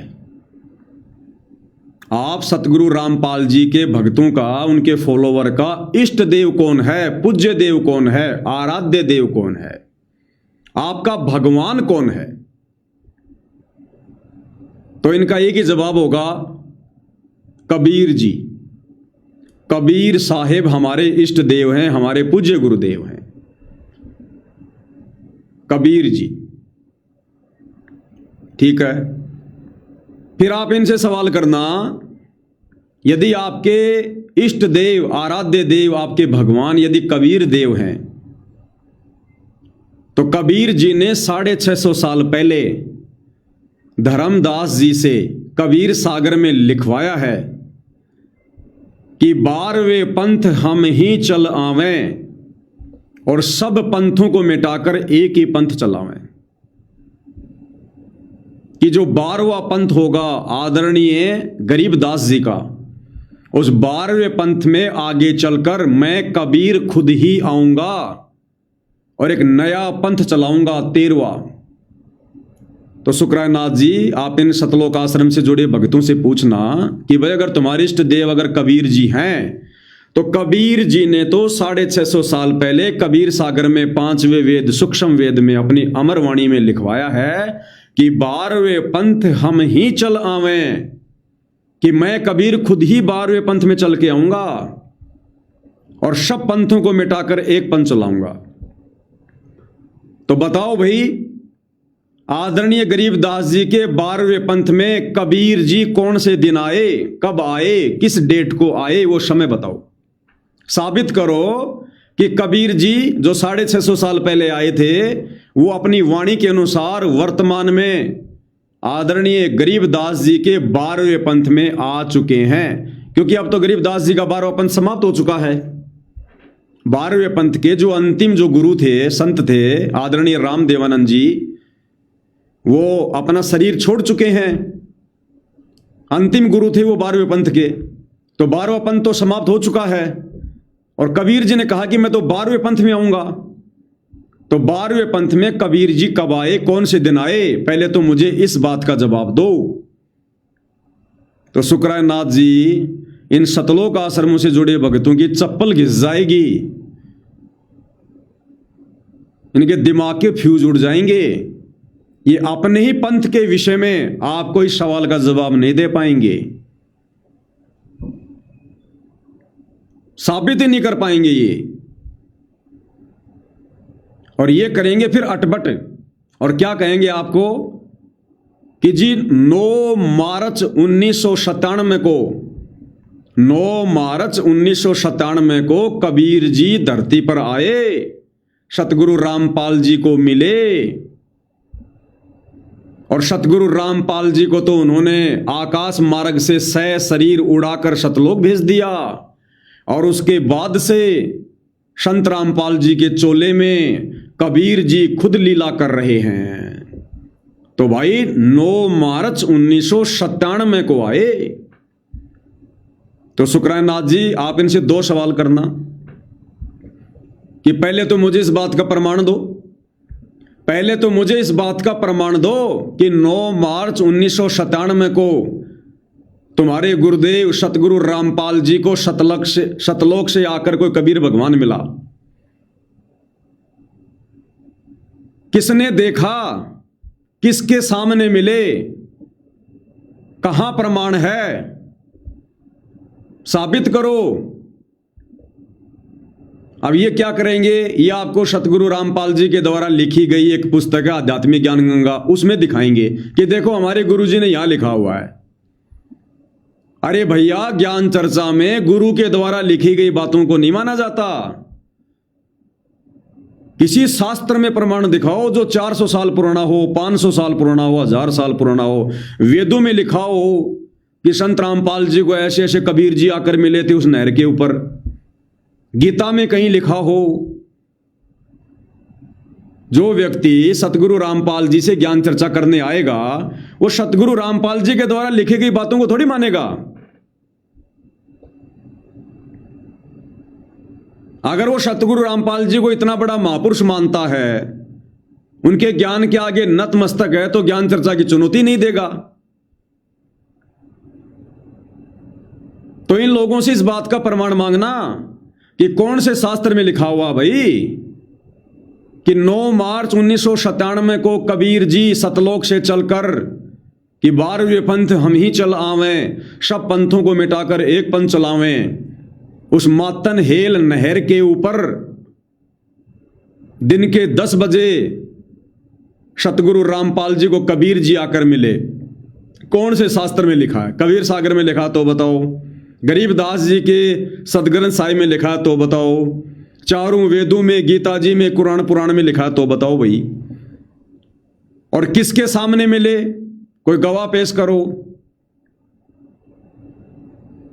वहीं फ्यूज हो जाएंगे ये, कोई प्रमाण नहीं इनके पास में किसी भी प्रकार का। दूसरा सवाल फिर ये करना कि तुम कह रहे हो कि 9 मार्च 1997 को कबीर जी सतलोक से चलकर सतगुरु रामपाल जी को हरियाणा की मातन हेल नहर के ऊपर दिन के 10 बजे आकर मिले। तो फिर आप इनसे सवाल करना कि भैया पहले मेरा क्या प्रश्न है, ध्यान से सुन लो। मुझे सिकली मत सुनाओ, अटपट मत सुनाओ। मैंने ये सवाल किया है, यदि कबीर जी तुम्हारे इष्ट देव हैं तो 12वें पंथ में कबीर जी अपनी वाणी के अनुसार कौन से दिन आए, कब आए? वो बोलेंगे जी आपको बता तो दिया 9 मार्च 1997 को आए। तो आप उनसे कहना भैया मैं बच्चा नहीं हूं, ज्ञान चर्चा करने आया हूं। 9 मार्च 1997 से 3 महीने पहले 12वां पंथ समाप्त हो चुका था। तुम तो 3 महीने आगे की मुझे बातें बता रहे हो जिसका कोई प्रमाण भी नहीं है। 12वें पंथ के अंतिम गुरु आदरणीय रामदेवानंद जी और आदरणीय रामदेवानंद जी जो सतगुरु रामपाल जी के मुंह बोले गुरु जी थे, 26 जनवरी 1997 को उन्होंने शरीर छोड़ दिया था। 26 जनवरी 1997 को। तो 26 जनवरी 1997 को 12वां पंथ पूरी तरह से नष्ट हो गया था, खत्म हो गया था गरीबदास जी का। 26 जनवरी 1997 को। और भैया तुम तो मार्च की बात कर रहे हो, जनवरी, फरवरी, मार्च, 9 मार्च, तुम तो 2.5 महीने आगे की बात कर रहे हो कि कबीर जी इस दिन आए। अरे भैया जो तुम दिन बता रहे हो ना 9 मार्च 1997, उससे 2.5 महीने पहले तो 12वां पंथ खत्म हो चुका था। मैं 12वें पंथ की बात कर रहा हूं कि 12वें पंथ में कबीर जी कौन से दिन आए, इस बात का प्रमाण दो। अगर नहीं दे सकते तो इसका मतलब तुम्हारा जो इष्ट देव है, जो कबीर है, वो झूठा है। फिर तुम्हारे भगवान की वाणियां झूठी हैं कि 12वें पंथ हम ही चलावें।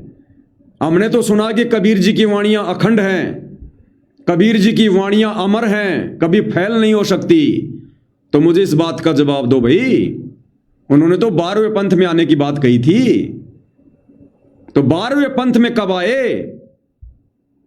26 जनवरी 1997 से पहले का बताओ मुझे कि कबीर जी 12वें पंथ में कब आए, कौन से दिन आए। इनके पास में कोई जवाब नहीं, किसी भी प्रकार का कोई जवाब नहीं। फिर वो कहते ना कि भाई मरता क्या नहीं करता। फिर ये क्या कहेंगे कि भाई कबीर परमात्मा जी नहीं आए, उन्होंने अपनी आत्मा को भेज दिया, उन्होंने अपने अंश को भेज दिया, सतगुरु रामपाल जी को भेज दिया उन्होंने। तो शुक्रानाथ जी आप इनसे सवाल करना कि ठीक है भाई, जैसा तुम कह रहे हो ठीक है कि कबीर भगवान नहीं आए, इसका मतलब कबीर तो झूठा हो गया। जैसा वाणी में बोला था वैसा तो वो पाया नहीं। चलो कोई बात नहीं, उन्होंने अपने अंश को भेज दिया होगा सतलोक से, अपने परम अंश को भेज दिया होगा सतगुरु रामपाल जी को। जैसा तुम कहते हो कि भाई संत रामपाल जी कबीर जी के अवतार हैं, वो नहीं आए तो सतगुरु रामपाल जी को भेज दिया सतलोक से। लेकिन ज्ञान चर्चा हो रही है, ज्ञान चर्चा में कोई भी बात कहेंगे तो उसका कोई प्रमाण होना चाहिए। तो शुक्रानाथ जी फिर आप इनसे सवाल करना सिंहपुरिया जी से कि तुम लोगों के अनुसार अगर कबीर जी ने अपना अंश भेज दिया, अपना अवतार भेज दिया, अपना परम अंश भेज दिया, जिसे तुम सतगुरु रामपाल जी कह रहे हो, तो भैया मुझे इस बात का चारों वेदों में, गीता जी में, कुरान में, पुराण में, बाइबल में कहीं भी कोई प्रमाण दो जो कबीर जी ने यह कहा हो कि अगर मैं नहीं आऊंगा तो अपना कोई अंश भेजूंगा। इस बात का प्रमाण दो मुझे। कहां लिखा हुआ है, कौन से शास्त्र में लिखा हुआ है कि गरीबदास जी के 12वें पंथ में मैं कबीर अपना अंश भेजूंगा? इस बात का दे दो मुझे कोई प्रमाण। अगर कहीं लिखा हुआ तो हम तो मान लेंगे आपकी बात है, शास्त्रों से प्रमाणित कर दो।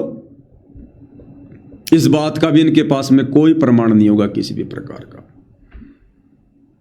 फिर भी मान लो अगर ये अपनी बात पर डटे रहते हैं, जोर जबरदस्ती करते हैं कि नहीं नहीं नहीं, हमारे गुरु जी सतगुरु रामपाल जी खुद ही कबीर भगवान हैं, ये खुद ही परमात्मा है, तो शुक्रानाथ जी आप इनसे फिर सवाल करना कि ठीक है भाई, चलो तुम्हारी ये बात मान ली कि तुम्हारे गुरुदेव सतगुरु रामपाल जी खुद कबीर हैं, तो भैया भगवान के लक्षण क्या होते हैं, भगवान की पहचान क्या होती है, मुझे ये बता दो। भगवान प्रकट होता है या मां के गर्भ से जन्म लेके आता है? शुक्रानाथ जी आप इनसे पूछना विकास सिंहपुरिया से कि हमारे गोरखनाथ जी को तुम कह रहे हो ना कि 650 साल पहले हमारे गोरखनाथ जी कबीर जी से ज्ञान चर्चा में हार गए थे, और फिर तुम ही कह रहे हो कि वो गोरखनाथ कभी भी कहीं भी वो प्रकट होने का सामर्थ्य रखता है। तो अब मुझे यह बता दो कि अगर तुम्हारे सतगुरु रामपाल जी खुद ही कबीर भगवान हैं, तो भैया ये कब प्रकट हुए, कौन से दिन प्रकट हुए? और प्रकट हुए तो फिर 8 सितंबर को तुम उनका जन्मदिन क्यों मनाते हो? साबित करो कि वो प्रकट हुए हैं, साबित करो कि उनका जन्म नहीं हुआ। तुम खुद ही भोगते रहते हो सतगुरु रामपाल जी का माता का नाम ये है, उनके पिता का नाम ये है, सतगुरु रामपाल जी का जन्म तो किसान परिवार में हुआ है। तो अब ये साबित कर दो भाई, भगवान तो कभी किसी मां के गर्भ से जन्म नहीं लेता। अरे भगवान तो यहां पर आकर गंदे काम छुड़वाता है, काम क्रोध लोभ मोह अहंकार छुड़वाता है। तो क्या तुम्हारा कबीर भगवान, क्या तुम्हारे गुरुदेव जिनको तुम कबीर कह रहे हो, तो तुम्हारे गुरुदेव ने तो भैया शादी करी है, तुम्हारे गुरुदेव तो काम वासना में लगे हुए थे, तुम्हारे गुरुदेव ने तो रति क्रिया करके संभोग क्रिया करके 4 संतान पैदा कर रखी हैं। जबकि कबीर भगवान तो इन चीजों से दूर रहता है। कबीर भगवान कभी किसी स्त्री से संग नहीं करता, कबीर भगवान काम क्रोध मोह लोभ अहंकार में नहीं सड़ता। कबीर भगवान जो स्त्री संग नहीं करता फिर बच्चे कहां पैदा करेगा? तो साबित करो विकास सिंहपुरिया जी, तुम कह रहे हो ना हमारे गुरु जी खुद ही कबीर भगवान है, तो साबित कर दो। ज्ञान चर्चा तो आगे करेंगे, बाद में करेंगे, पहले भूमिका तो तैयार करो। कोई जवाब नहीं दे पाएंगे किसी भी प्रकार का। और इन तमाम सवालों के जवाब प्रमाणित तत्व ज्ञान आधार से, पूज्य गुरुदेव जी के आशीर्वाद से हम सत्सेवक भाई बहनों ने ना जाने कितने वीडियो बना बना के सोशल मीडिया पर वायरल कर रखे हैं। उसके बावजूद भी ये लोग आपको जवाब नहीं दे पाएंगे, क्योंकि भाई ये अध्यात्म है, ये अध्यात्म है। और इस अध्यात्म को अध्यात्म की दृष्टि से समझा जाएगा। ये जबरदस्ती ना कोई समझ सकता, ना कोई किसी को समझा सकता, चाहे लाख कोशिश कर लो। और यही कारण है आज तक सतगुरु रामपाल जी ने किसी के साथ में कोई ज्ञान चर्चा क्यों नहीं करी। जिन जिन को सतगुरु रामपाल जी ने ज्ञान चर्चा का न्योता दिया, आज तक कोई उनके सामने ज्ञान चर्चा करने क्यों नहीं आया? क्योंकि भाई और बहनों, परमेश्वर रामपाल जी ने उन आत्माओं में प्रेरणा की जिस कारण से वो आत्मा ज्ञान चर्चा के लिए नहीं आई। ये मदन पंथी नितिन रायजादा 11 साल से चिल्ला रहा था ज्ञान चर्चा ज्ञान चर्चा ज्ञान चर्चा। अब आ गए सतगुरु रामपाल जी, अब कर लो ज्ञान चर्चा। नहीं जाएंगे, नहीं करेंगे, नहीं कर सकते। बहुत सारे रीजन है इसके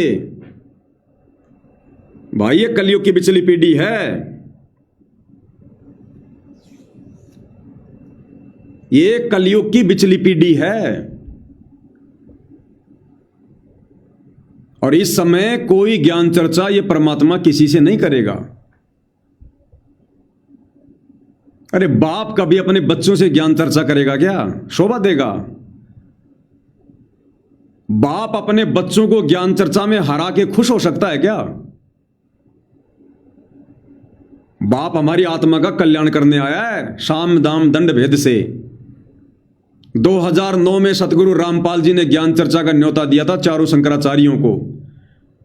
टीवी के माध्यम से भी इन्फॉर्म किया, अखबारों में ऐड निकलवाए। और सतगुरु रामपाल जी ने सतलोक आश्रम बरवाड़ा में चारों शंकराचार्यों के लिए आसन लगवाया। नहीं आए। क्यों नहीं आए? परमेश्वर जी ने उनको प्रेरणा नहीं की। कारण चाहे कुछ भी आ गया हो, चाहे उनमें मान बढ़ाई हो, अहंकार हो कि हम क्या करेंगे, सतगुरु रामपाल जी का तो कोई वजूद ही नहीं है, हम तो संस्कृत के प्रकांड ज्ञाता, हम तो जगत गुरु हैं, शंकराचार्य हैं। कारण चाहे कुछ भी बनाओ उनके मन में, इस मालिक को पता है कि ये कलयुग की बिचली पीढ़ी है। और इस काल ने आत्माओं को इतना ज्यादा चतुर बना दिया है, आंखों प्रमाण देखकर भी ये लोग स्वीकार नहीं करेंगे। और चारों शंकराचार्य अगर आ जाते तो ये तो जाहिर सी बात है ज्ञान चर्चा में वो हारते। और हारने के बाद वो अपनी कितनी बड़ी बेइज्जती मानते। क्या उसके बाद भी वो सतगुरु रामपाल जी की शरण में आते? बिल्कुल नहीं आते, बिल्कुल नहीं आते। अब कोई ये सोचे कि साहब अगर वो नहीं आते तो उनके लाखों चेले हैं, करोड़ों चेले हैं भारत में, वो लोग तो उनको हारा हुआ जानकर आ ही जाते। नहीं, अगर वो आ भी जाते तो क्या करते सतगुरु रामपाल जी उनका? सतगुरु रामपाल जी अपने सत्संग में कहते हैं कि बच्चों पहले इस ज्ञान को समझो, पहले इस परमात्मा के ज्ञान को समझो, सत्संग सुनो, उसके बाद यहां पर नाम दीक्षा लेने के लिए आओ। तो सतगुरु रामपाल जी ये 650 साल पहले वाला समय नहीं है। इन्होंने भीड़ इकट्ठी नहीं करनी है। जो काशी के भंडारे में इन्होंने 24 घंटे दूसरा रूप बनाया केशव बंजारे का, केशव बंजारे के रूप में सवाल कर रहे हैं, खुद कबीर परमात्मा जवाब दे रहे हैं। 8 पहर 24 घंटे ज्ञान चर्चा हुई, सत्संग सुनाया। और गुरुदेव ने बताया कि जो 18 लाख लोग आए थे उनमें 15-16 लाख लोगों ने दीक्षा ली थी।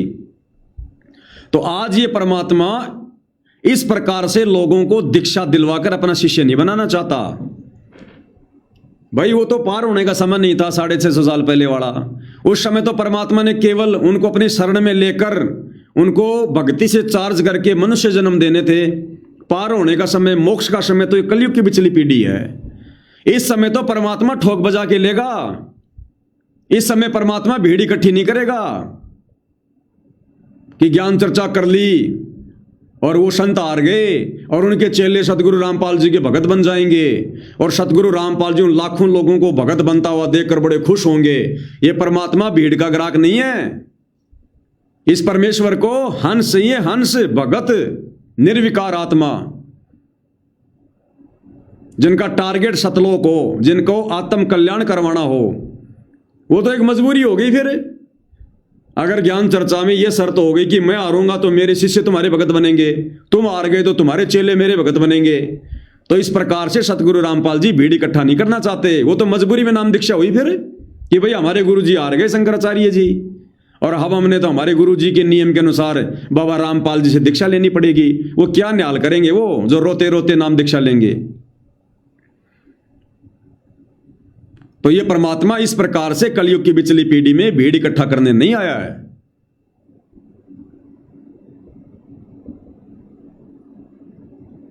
तो विकास सिंह पुरिया जी, हम तो आपसे प्रार्थना करेंगे आप अपनी इन हरकतों से बाज आओ। अगर सुकराई नाथ जी अगर ज्ञान चर्चा सतगुरु रामपाल जी से करना चाहते हैं तो बीच में मेंढक की तरह मत फुदको, अपनी भक्ति करो ना। अब गुरु जी आ गए, अब भक्ति कर अपनी, छोड़ दे मान बढ़ाई को, क्या रखा भी इसमें।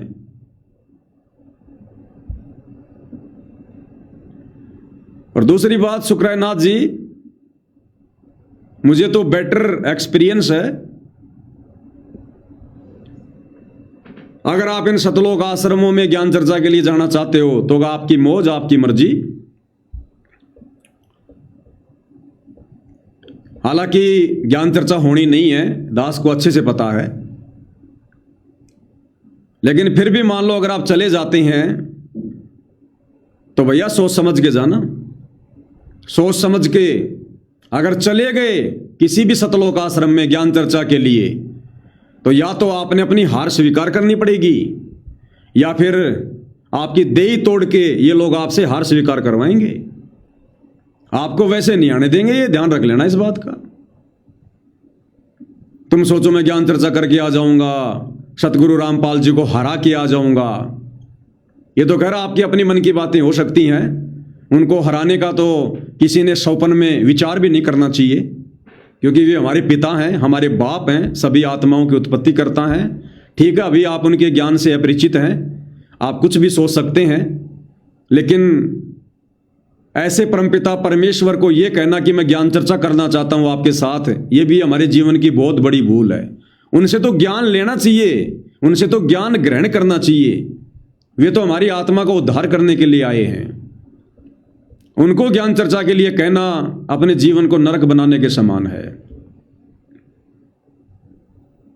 फिर भी यदि आप चले जाते हैं तो सतगुरु रामपाल जी कोई जोर जबरदस्ती तो कोई करेंगे नहीं। सर्वानंद की तरह यदि आपने अपने आप को विजय घोषित भी कर दिया तो आप आश्रम से बाहर नहीं आ पाओगे। देखते नहीं आप, चारों तरफ बॉडीगार्ड रहते हैं, बॉडीगार्ड, बंदूकधारी। बॉडीगार्ड किस लिए रखे जाते हैं पता है? दूसरे की बॉडी को तोड़ने के लिए। बॉडीगार्ड किस लिए रखे जाते हैं? दूसरों की बॉडी को तोड़ने के लिए। और बॉडीगार्ड कोई प्यार प्रेम में नहीं रखे जाते। तो ध्यान दे लेना इस बात का। ये वही लोग हैं जिन्होंने बरवाला कांड के समय 300 पुलिस वालों के पत्थर मार मार के उनके घुटने तोड़ दिए थे। ये वही हैं सतलोक आश्रम कमेटी वाले, सतगुरु रामपाल जी का परिवार, ये विकास सिंह पुरिया जैसे भगत, ये वही लोग हैं। आप वहां ज्ञान चर्चा करने के लिए जा रहे हो ना, वो पुलिस प्रशासन भी सतगुरु रामपाल जी को लेने के लिए जा रहा था। आप कितने लोग जाओगे? आप सुकराई नाथ, आपके साथ में 10, 15, 20, 100 आदमी चले जाओगे ज्यादा से ज्यादा। 10,000 पुलिस फोर्स आई थी, 10,000 बरवाला कांड के समय। और इन्हीं लोगों ने भक्तों को कमांडो बना बना के उन पुलिस वालों के घुटने फुड़वा दिए, घुटने। सोच लो तुम 100 लोगों की क्या हालत होगी। ये वही हैं, सुधरे नहीं है, और ज्यादा बिगड़ गए। संत रामपाल जी के जेल जाने के बाद तो और ज्यादा बिगड़ गए ये। इन्होंने और तौर तरीके सीख लिए, घुटने ढंग से कैसे फोड़े जाते हैं। ध्यान रख लेना इस बात का भाई, सोच समझ के जाना, ये तो वापस आ नहीं पाओगे ढंग से। मैं इनको बहुत अच्छे से जानता हूं। ये भगत नहीं है, ये भगत नहीं है, ध्यान रख लेना इस बात का। ये भगत के रूप में भेड़िए हैं, भेड़िए। आज अगर सतगुरु रामपाल जी हरियाणा प्रदेश में यदि बदनाम हैं, केवल इन भगत के भेष में भेड़ियों के कारण, उनके परिवार के कारण, इन आश्रम कमेटी वालों के कारण, उनके रिश्तेदारों के कारण, आज भी पूरा हरियाणा बरवाला कांड का दोषी सतगुरु रामपाल जी को समझ रहा है, जबकि बरवाला कांड का मुख्य दोषी उनका परिवार है। ये सतलोक आश्रम कमेटी वाले हैं। सतगुरु रामपाल जी का परिवार, उनके दोनों लड़के, उनका भाई, ये लोग हैं।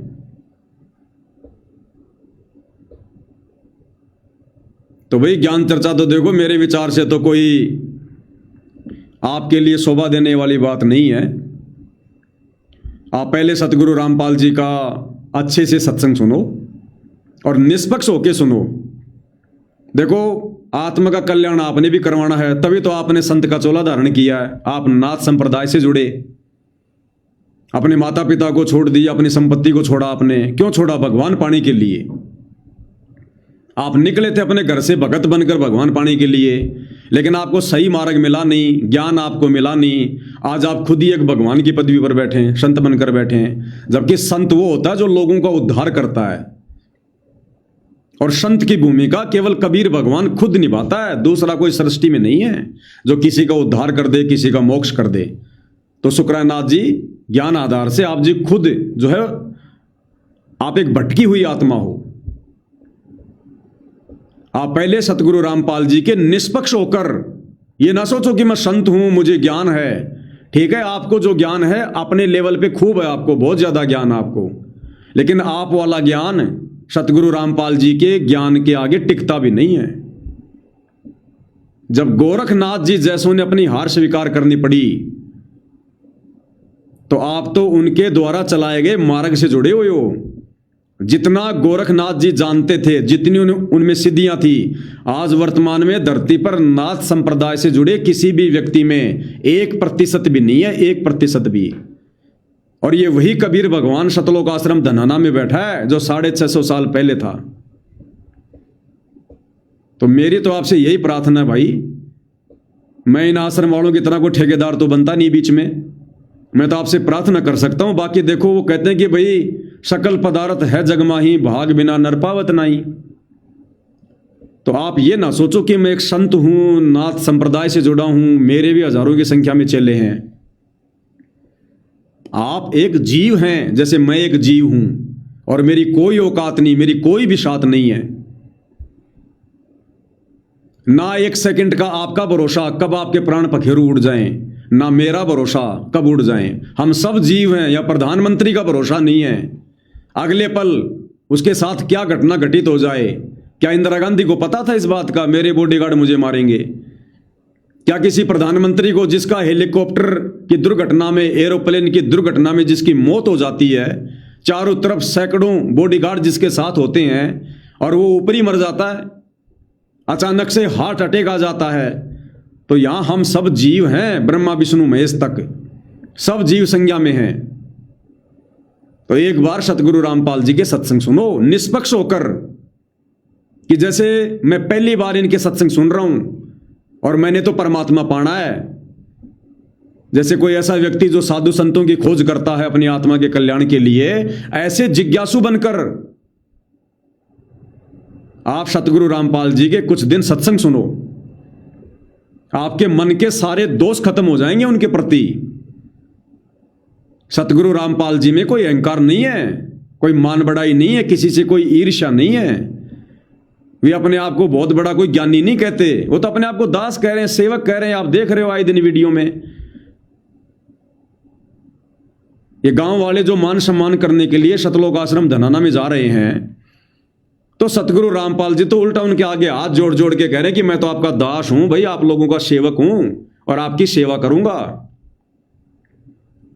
वो ये नहीं करे मैं भगवान हूं, मैं परमात्मा हूं, मैं बहुत बड़ा ज्ञानी हूं, मेरे से कोई ज्ञान चर्चा नहीं कर सकता, ऐसा कुछ नहीं है। वो तो हमें असल में एक ऐसे आदर्श नागरिक की भूमिका करके हमें एक अच्छा इंसान बना रहे हैं। संतों के अभिमान अहंकार तो आसपास भी नहीं होता है। तो आप उनके भक्तों के द्वारा आपको जिस प्रकार से भ्रमित किया जा रहा है, सतगुरु रामपाल जी के सतलोक आश्रम से जुड़े उन मंद बुद्धि भक्तों के द्वारा जिस प्रकार से आपको भड़काया जा रहा है, आपके खिलाफ ये पोस्ट वगैरह डाली जा रही हैं, आपसे तरह तरह के सवाल किए जा रहे हैं, इन्हें कुछ नहीं आता पता, इन्हें अपने पंथ का नहीं पता 5%। ये 3-4 सवाल मैंने आपके सामने रख दिए, आप इनसे सवाल कर लो, ये एक का भी जवाब नहीं दे पाएंगे, एक का भी। तो क्या ज्ञान चर्चा करेंगे आप लोगों से? तो आप जी ये ज्ञान चर्चा का जो भूत अगर सवार है, तो मैं तो ये कहूंगा कि इस भूत को साइड में कर दो, और अगर अपनी आत्मा का कल्याण चाहते हो, लक 84 में जाने से, गधा कुत्ता सुअर बनने से अगर बचना चाहते हो, तो भाई मौका है धरती पर, खुद कबीर भगवान प्रकट है सतगुरु रामपाल जी के नाम से। और वही बात है, गूंगा आदमी गुड़ खाकर उसका स्वाद नहीं बता सकता, महसूस कर सकता है। तो वैसे अगर देखना चाहोगे, अगर अपनी दूरबीन से, अपने अगर ज्ञान आधार से, तो कभी भी सतगुरु रामपाल जी को नहीं पहचान पाओगे। इससे बड़ा कोई लीलाधर नहीं है। ये ऐसे आंखें फाड़ फाड़ के देखने से नहीं पता चलेगा कि इसका शरीर एडवांस का है या फिर नूरी है, इनका जन्म हुआ है या फिर ये प्रकट हुए हैं, ऐसे नहीं पता चलता। ये अध्यात्म है, सूक्ष्म मार्ग है। हम लोग अपनी आंखों से सूक्ष्म जीव नहीं दे सकते, इस भगवान को कैसे देख लेंगे, कैसे पहचान लेंगे?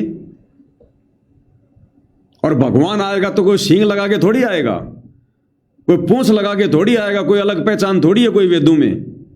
जो पहचान है भगवान ने सारी बता रखी है।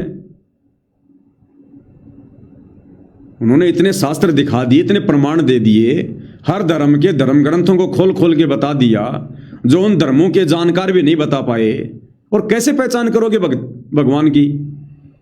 आदरणीय गरीबदास जी का सदग्रंथ साहिब, जिसमें लगभग पूरी दुनिया के सभी देशों की भाषाओं का समावेश है, और सतगुरु रामपाल जी ने पूरा का पूरा खोल के रख दिया। कौन कर सकता है खुलासा जिसमें पूरी दुनिया की भाषाओं के शब्दों का समावेश हो? कोई कर सकता है कोई परमात्मा के अलावा? ये अद्भुत कार्य। लाखों करोड़ों लोग जिनका जीवन नरक बना हुआ था, डॉक्टरों ने हाथ खड़े कर लिए थे। 20-20 साल से, 30-30 साल से जिनके बच्चे नहीं हो रहे थे, 60 साल की उम्र हो गई थी, जिनकी बच्चादानी का मुंह भी बंद हो गया था, उनके घरों में उन्होंने लाल दे दिए, बच्चे दे दिए। डॉक्टर भी हैरान है कि यह चमत्कार हो गया, यह आदमी बच कैसे गया? तो आप थोड़ा विचार करो, जल्दबाजी में कोई फैसला ना लेना, नहीं तो मौका चूक जाओगे परमात्मा की शरण में आने का। क्योंकि मान बढ़ाई है ना, ये छूटती नहीं है, और जीतना उनसे किसी ने है नहीं। अरे बाप से कभी कोई जीता है क्या? ये तो बाप है, सारी सृष्टि का परमात्मा है। ये जगत गुरु किसको कहते हैं? तो मैं तो आपसे विनती कर सकता हूं, प्रार्थना कर सकता हूं। बाकी भाई जिसको ज्ञान चर्चा का भूत सवार होगा तो वो करेंगे भाई, हमारे कहने से कौन मानेगा। तो ये कुछ बातें थी, मैंने आपके सामने रख दी हैं, बाकी आपके अपने विचार हैं। और इन सतलोक आश्रम वालों के विषय में मैं तो यही कहूंगा कि जितना ये सुकराई नाथ जी गोरखनाथ जी को मानते हैं ना, अगर उतना तुम सतलोक आश्रम वाले अपने गुरु जी को भी मान लो, नालायको, तुम्हारा सहज में मोक्ष हो जाएगा, सहज में। लेकिन तुम इतना भी नहीं समझ पा रहे। मानोगे तो उस समय जब पहले उनको समझोगे, उनके विषय में जानोगे, उनको अपना परमात्मा मानोगे, अपना इष्ट देव मानोगे। तो थोड़ा बहुत बुद्धि विवेक से काम लो। अब तो कम से कम अपने मान बढ़ाई वाले अस्त्र शस्त्र त्याग दो। अब तो कम से कम भगत बन के भक्ति कर लो। अब तो इन बकवादों को छोड़ दो। हमारे गुरुजी से पहले हमारे से ज्ञान चर्चा करो। क्यों, तुम्हारे गुरुजी हारने वाले हैं क्या? अरे तुम्हारे गुरुजी हारने वाले हैं क्या? या तुम्हारे गुरुजी का ज्ञान खत्म हो गया? या जैसे वो दादा गुरुजी के भक्तों ने आपस में सोचना शुरू कर दिया था कि दादा गुरुजी बूढ़े हो गए, इनका दिमाग सटक गया। ऐसी धारणा बन गई क्या कि गुरुजी तो बूढ़े हो गए, 74 साल के हो गए, अब गुरुजी को कहां ध्यान है, कौन से शास्त्र में क्या लिखा हुआ भूल गए होंगे गुरुजी 11 साल से जेल में रह के। अब तुम गुरु के गुरु बनना चाहते हो क्या? तुम्हारे गुरु में सामर्थ्य नहीं है क्या ज्ञान चर्चा का? तो थोड़ा बहुत अपनी बुद्धि पे जोर दो, भगत बन के भक्ति कर लो, आत्मा का कल्याण करवा लो, ठेकेदार ना बनो बीच में, मारे जाओगे फ्री में। इस परमपिता परमेश्वर की इन लीलाओं को देखकर ये ना सोच लेना कि बस हम तो जो हमने 11 साल में जो भी बकवाद करी है गुरुजी ने समर्थन कर दिया। गुरुजी ने तो बैडमिंटन वालों से बैडमिंटन की फोटो ले ली, गुरुजी ने उनको आशीर्वाद दे दिया। ये तुम समझ नहीं पा रहे इस परमात्मा के खेल को। ये क्या खेल खेल रहा है? जैसे गुरुदेव ने आते कहा था ना कि इस परमात्मा ने हिरण्यकश्यप को वरदान भी दे दिए, जो मांगा वो दे दिया, और लास्ट में उसका बक्कल भी उतार दिया। तो 11 साल से जेल में बैठे कबीर भगवान सतगुरु रामपाल जी से तुम लोगों ने जो जो वरदान मांगे, ज्ञान विरुद्ध, जी स्टेडियम बनवा दो, जी जाटों के आरक्षण में जाएंगे, जी गुंडों की सीबीआई जांच का समर्थन करेंगे, जी लाइब्रेरी बनवाएंगे, जी धर्मशाला बनवाएंगे, जो जो बकवादे तुम लोगों ने किए, जो जो वरदान लिए ना इस कबीर भगवान से मानुष मानकर, और दे दिए तुम्हें सारे के सारे, ये बक्कल भी उतारेगा समय आने पर, ध्यान रख लेना। तुम्हारी बुद्धि ऑफ है तो हम तो प्रार्थना कर सकते हैं, संभल जाओ, सुधर जाओ, माफी मांग लो गुरुदेव से अपने गुनाहों की। जो गुनाह तुम लोगों ने कर डाले हैं, जो गुनाह करने से तुम अब भी बाज नहीं आ रहे, गुरु को मानुष मानकर, और गलतियों पे गलतियां। वो तीसरा झटका जो गुरुदेव ने कह रखा ना कि तीसरा झटका काल नहीं उठ पाएगा, कौन है काल? तुम ही हो। तीसरा झटका क्या है समझने नहीं क्या? पहला झटका करो था कांड, दूसरा झटका बरवाला कांड, और तीसरा झटका अब जो लगेगा जिसको काल सहन नहीं कर पाएगा, यानी तुम शतलोक आश्रम वाले, गुरु का परिवार, ये संगत, वो तीसरा झटका सहन नहीं कर पाएगी जब ये परमात्मा सात संगति को खड़ा कर देगा दुनिया के सामने कि ये है मेरा मार्ग, ये है वो भगत जो पार होंगे, ये है वो भक्ति विधि शतलोक जाने की जो सात संगति वाले कर रहे हैं। वो झटका तुम सहन नहीं कर पाओगे। इसलिए अभी भी थोड़ा बहुत समय है। ये दयालु परमात्मा है, इसकी दयालुता का फायदा उठा लो। नाक रगड़ रगड़ के माफी मांगो, बकवाद करने से पीछे हट लो, वरना डूब चुके हो पूरी तरह से। एक दो सौ नहीं, अनंत मनुष्य जन्म गए तुम्हारी बर्बादी में। अनंत युग तक नहीं संभालेगा फिर ये परमात्मा, अनंत युग तक। तो भाई और बहनों, हम जितने भी साध संगति से जुड़े हुए भाई बहन हैं, आप और हमने इन तमाम घटनाओं से शिक्षा लेनी है। हिसार जेल से आने के बाद तकरीबन 17-18 दिन हो चुके हैं गुरुदेव को। अभी तक गुरुदेव ने कोई जिक्र किसी भी प्रकार का साध संगति को लेकर नहीं किया, मुझ पवन दास को लेकर नहीं किया। समझ जाना संकेत को, अन्यथा ये मुद्दा तो गुरुदेव ने सबसे पहले उठाना था। जिस मुद्दे को गुरुदेव 11 साल से जेल में बैठकर लगातार उठा रहे थे, कभी पुस्तक लिखकर, कभी ऑडियो के माध्यम से, कभी वीडियो के माध्यम से, कभी लेटर के माध्यम से, जो 11 साल से संगत में चर्चा का विषय बना हुआ था। इस कदर गुरु को मानुष मानकर गुरु के परिवार ने मुझ पवन दास और सात संगति के खिलाफ गुरु जी को भड़का रखा था। मेरे ऊपर गुरुदेव भगवान के माध्यम से मुकदमे करवा दिए गए। क्या वो परमात्मा बाहर आकर इस मुद्दे पर बात नहीं करता? जानबूझ के नहीं कर रहा परमात्मा, क्योंकि परमपिता परमात्मा गधों के साथ में घोड़ों को मिक्स नहीं करना चाहता। ये परमात्मा चाहता है कि मेरे यहां से सतलोक जाने के बाद ये दुनिया किस प्रकार से भक्ति करेगी।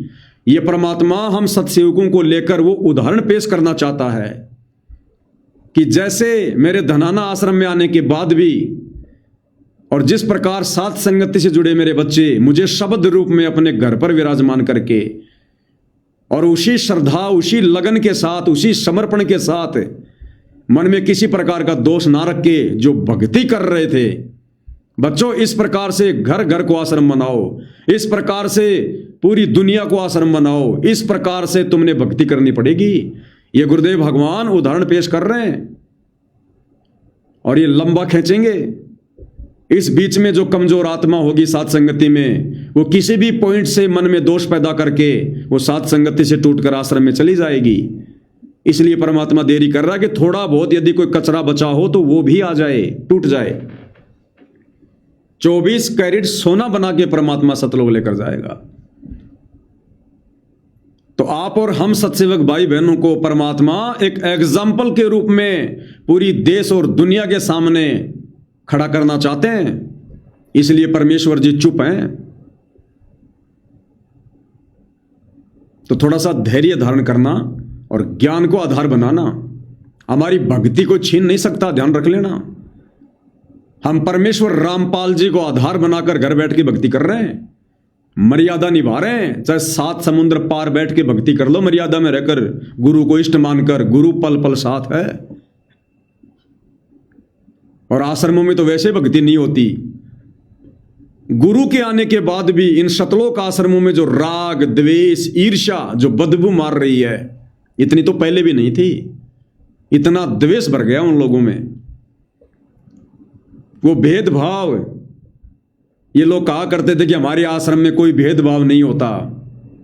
भक्तों की 1-1 किलोमीटर लंबी सांप की तरह लाइन लग रही है गुरुजी के दर्शन के लिए, और राजनेताओं को गुरुजी के लड़के वीआईपी दर्शन करवाते हैं, वीआईपी दर्शन। अरे उस परमात्मा के दरबार में सब एक समान होने चाहिए। उन राजनेताओं को भी लाइन में लगना चाहिए, बीच में नहीं, सबके पीछे, कि भैया नियम और कायदे से चलो। यहां पर ये परमात्मा का दरबार है, पूर्ण ब्रह्म का दरबार है। या हम अगर भेदभाव करेंगे तो हम भी उसके दोषी बनेंगे। चाहे नेता हो, चाहे राजनेता हो, कोई प्रधानमंत्री भी अगर आ जाए और अगर लाइन लग रही है तो सबसे पीछे वाले भगत के पीछे प्रधानमंत्री को होना चाहिए। ये वो मार्ग है। हमारे आश्रमों में भेदभाव नहीं होता। अरे तुम तो अपने भक्तों के साथ में भेदभाव कर रहे हो, अपने भक्तों के साथ में, गुरु भाई बहनों के साथ में। बेचारे 10-10 घंटे लाइन में लग के दुखी होके गुरु जी के दर्शन करने जा रहे हैं, और नेताओं को तुम वीआईपी ट्रीटमेंट दे रहे हो। उनकी गाड़ियां भी आश्रम के अंदर आ रही हैं। ये भेदभाव नहीं है क्या? ये निष्पक्षता है। भैया जब सत्य सामने आता तब पता चलता हम कितने भगत हैं। सोशल मीडिया पर कितना ही भोंक लो, कितना ही लिख दो, हमारे आश्रम में ये होता है, हमारे आश्रम में वो होता है। अब क्या हो रहा है इन आश्रमों में? ये आश्रम है ये, इसलिए गुरुदेव ने इनको कुआं बताया, इसको खुली जेल बताया। हम क्या करेंगे उस कुएं में जाके? हम क्या करेंगे उस जेल में जाके? हमारे घर को गुरुदेव ने आश्रम बना दिया। घर घर शतलोक आश्रम, घर घर शतलोक आश्रम। तो भाई और बहनों, आप और हमने दृढ़ रहना है। और परीक्षा बहुत हो सकती है, ध्यान रख लेना। ये दास पहले भी कहता आया है कि ये पवन दास सदा तुम्हारे बीच में नहीं रहेगा, सदा तुम्हारे को इस प्रकार से गुरुदेव की प्रेरणा से ये ट्रीटमेंट नहीं देता रहेगा। हो सकता है परमात्मा कोई नया खेल खेल दे, हो सकता है ये पवन दास कुछ समय के लिए जेल चला जाए, और फिर उसके पीछे तुम क्या करोगे? परमात्मा फिर यह भी चेक करेगा कि पवन दास के फिर से जेल जाने के बाद क्या ये साध संगत पवन दास के पीछे चल रही थी क्या? अब पवन दास के जेल जाने के बाद क्या इन भक्तों में उतनी दृढ़ता रहेगी क्या? इतना ही विश्वास रहेगा क्या? तो यह भी ध्यान रख लेना भाई और बहनों, कुछ भी हो सकता है। दास आपको पहले संकेत कर रहा है, ऐसा भी हो सकता है ये दास परमात्मा जी के आशीर्वाद से कुछ दिन सेवा में जेल भी जा सकता है। उसके बाद क्या होगा वो अग्नि परीक्षा ही होगी, वो भी हमारी एक परीक्षा होगी। इसलिए दास सदा से कहता है कि मुझ पवन दास को देख के कभी मत चलना।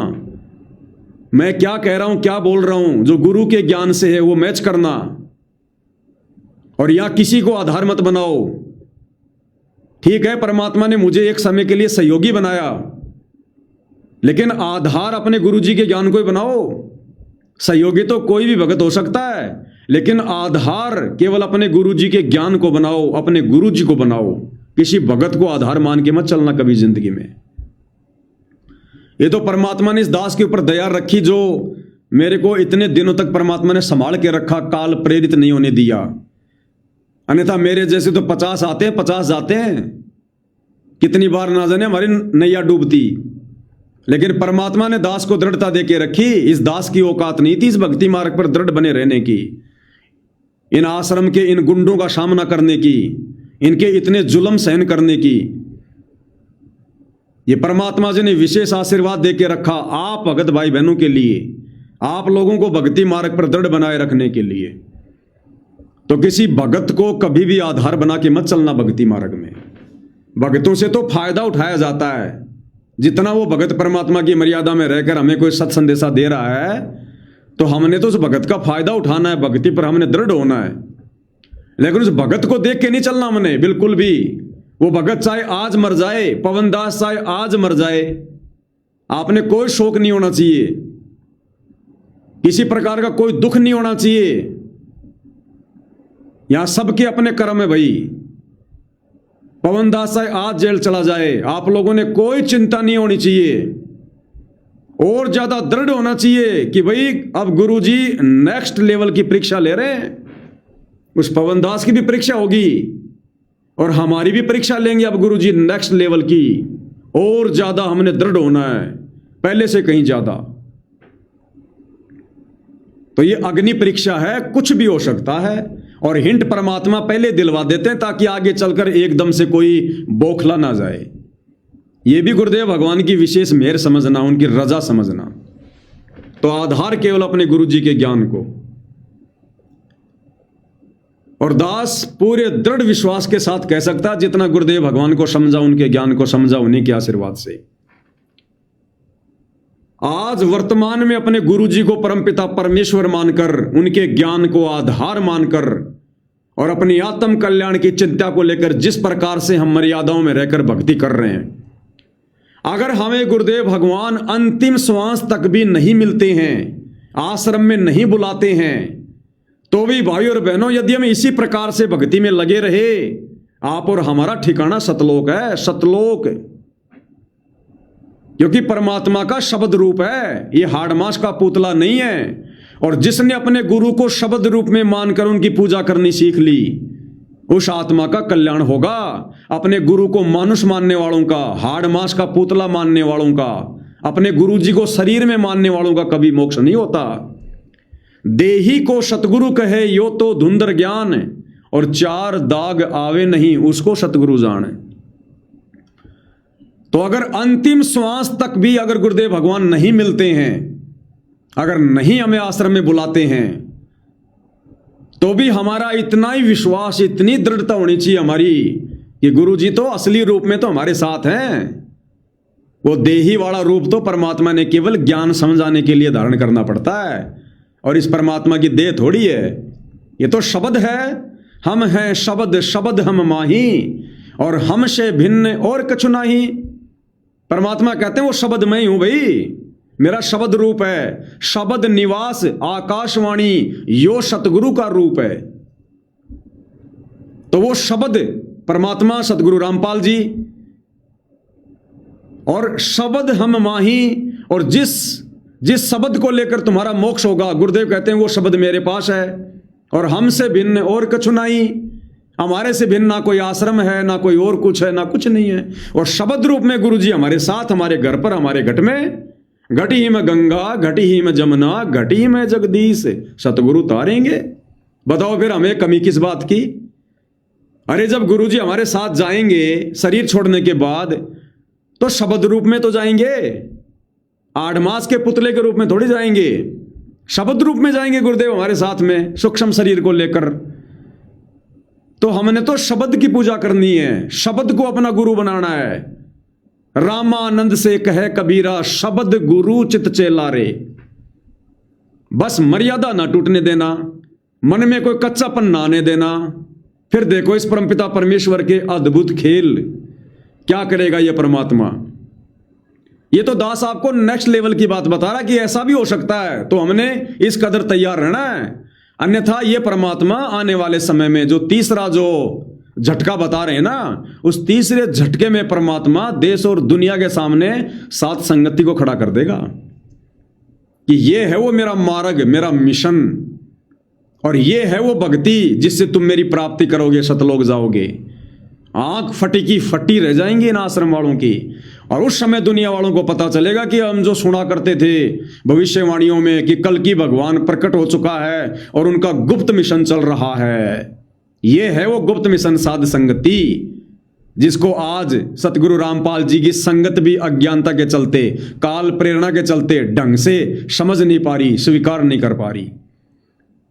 तो भाई आप और हम साध संगति से जुड़ी आत्माएं विश्व की वो आत्मा है जिनकी परमेश्वर ने बुद्धि ऑन कर रखी है, जिनको ये बात ज्ञान आधार से समझ में आ रही है, जिनमें गुरु ने इतने दृढ़ता दे रखी है, इतना विश्वास भर रखा है, और ये विश्वास हमने इसी प्रकार से कायम रखना है। अब तो परमपिता परमेश्वर ने आप साथ संगति से जुड़े भाई बहनों को इतना दृढ़ बनवा दिया, अब तो मेरे को वैसे रिटायरमेंट ले लेना चाहिए, अब तो मुझ पवन दास की कोई जरूरत ही नहीं होनी चाहिए। अब तो मालिक ने घर घर में पवन दास बैठा दिए, घर घर में पवन दास बना दिए परमात्मा ने। अब जरूरत ही नहीं, अब जरूरत है भक्ति की, अब जरूरत है मर्यादा में रहकर भक्ति करने की, अब जरूरत है इसी दृढ़ता को बरकरार रखने की। और किसी को मत देखो अब, कब परमात्मा कब कौन से सारे रास्ते बंद कर दे, कब ये लाइव आना बंद हो जाए, कब दास जेल चला जाए, कब आपके सामने क्या परिस्थिति प्रकट हो जाए। अब हमने उन परिस्थितियों का सामना करने के लिए दृढ़ रहना है, आधार अपने गुरु जी के ज्ञान को बनाना है। हमने तो दुनिया को दृढ़ करना चाहिए, अन्य भक्तों को हमने दृढ़ बनाना चाहिए। जब गुरुदेव ने हमें इतना दृढ़ बना दिया तो इन बातों का भी हमने विशेष तौर पर ध्यान रखना है। ये नहीं सोचना कि पवन दास 4 दिन से लाइव नहीं आ रहा, पवन दास 5 दिन से लाइव नहीं आ रहा, क्या हो गया क्या हो गया। कुछ भी हो सकता है, मर भी सकता हूं, जेल भी जा सकता हूं, भक्ति छोड़ के बैठ भी सकता हूं, जीव हूं 2 कोटि का, गुरुजी के प्रति मन में दोष भी आ सकता है। आज गुरुजी की महिमा कर रहा हूं, मैं कल को उनका विरोध भी कर सकता हूं, तो मेरे को देख के थोड़ी चलो क्या भाई बहन, अपने गुरुजी को देखकर चलो, अपने गुरुजी के ज्ञान को देखकर चलो। मेरे जैसे तो 50 आएंगे उनकी महिमा करने वाले, और 50 काल प्रेरणा से उनका विरोध भी करेंगे। लेकिन आप लोगों ने क्या सीखा इतने दिनों में, उस चीज पर कायम रहना, उस चीज पर आप लोगों ने दृढ़ रहना है। तो इतनी दृढ़ता भाई और बहनों आज हमारे अंदर पैदा होनी चाहिए कि कल को मैं पवन दास भी अगर काल प्रेरित होकर अगर अपने गुरुजी की दिन रात अगर मैं बुराई करूं, दिन रात गालियां निकाल के, तो भी आप भाई बहनों ने टस से मस नहीं होना, टस से मस। और गुरुजी से यही प्रार्थना करने की, हे गुरुदेव हम नीचों पर तो दया करना मेरे परमात्मा। जब ये पवन दास जैसे भगत इस प्रकार से काल प्रेरित हो सकते हैं, तो परमात्मा हम नीचों की तो क्या औकात है। मालिक दया करो, बंदी छोड़। ए मालिक हमें तो बचा के रखना परमात्मा, जो गलती इस पवन दास से बन गई होगी परमात्मा हमसे सौपन में ना बन जाए। इस कदर दृढ़ होना अपने। पवन दास आए भाड़ में जाए, अब कोई लेना देना नहीं है। मालिक ने पवन दास के माध्यम से आप लोगों को दृढ़ करवाना था, कर दिया। अब और देने को लेने को कुछ नहीं है। अब आप लोगों के अंदर परमात्मा ने इतना सब कुछ सॉफ्टवेयर सेट कर दिया, आप खुद हर चीज का निष्कर्ष निकाल सकते हो, हर चीज का निर्णय चुटकियों में कर सकते हो। तत्व ज्ञान रूपी टोर्च दे रखी है गुरुदेव भगवान ने, अब हमें किसी की आवश्यकता नहीं है। तो बहुत सारी बातें हैं भाई और बहनों, समय समय पर गुरुदेव भगवान के आशीर्वाद से हम चर्चा करते रहेंगे। और दास अगर रोजाना लाइव आता तो बहुत अच्छी बात है गुरुदेव के आशीर्वाद से। अगर नहीं आ पाता है तो ऐसी कोई बात हमारे मन में नहीं आनी चाहिए, क्योंकि परमात्मा जी की और भी बहुत सारी सेवा होती हैं।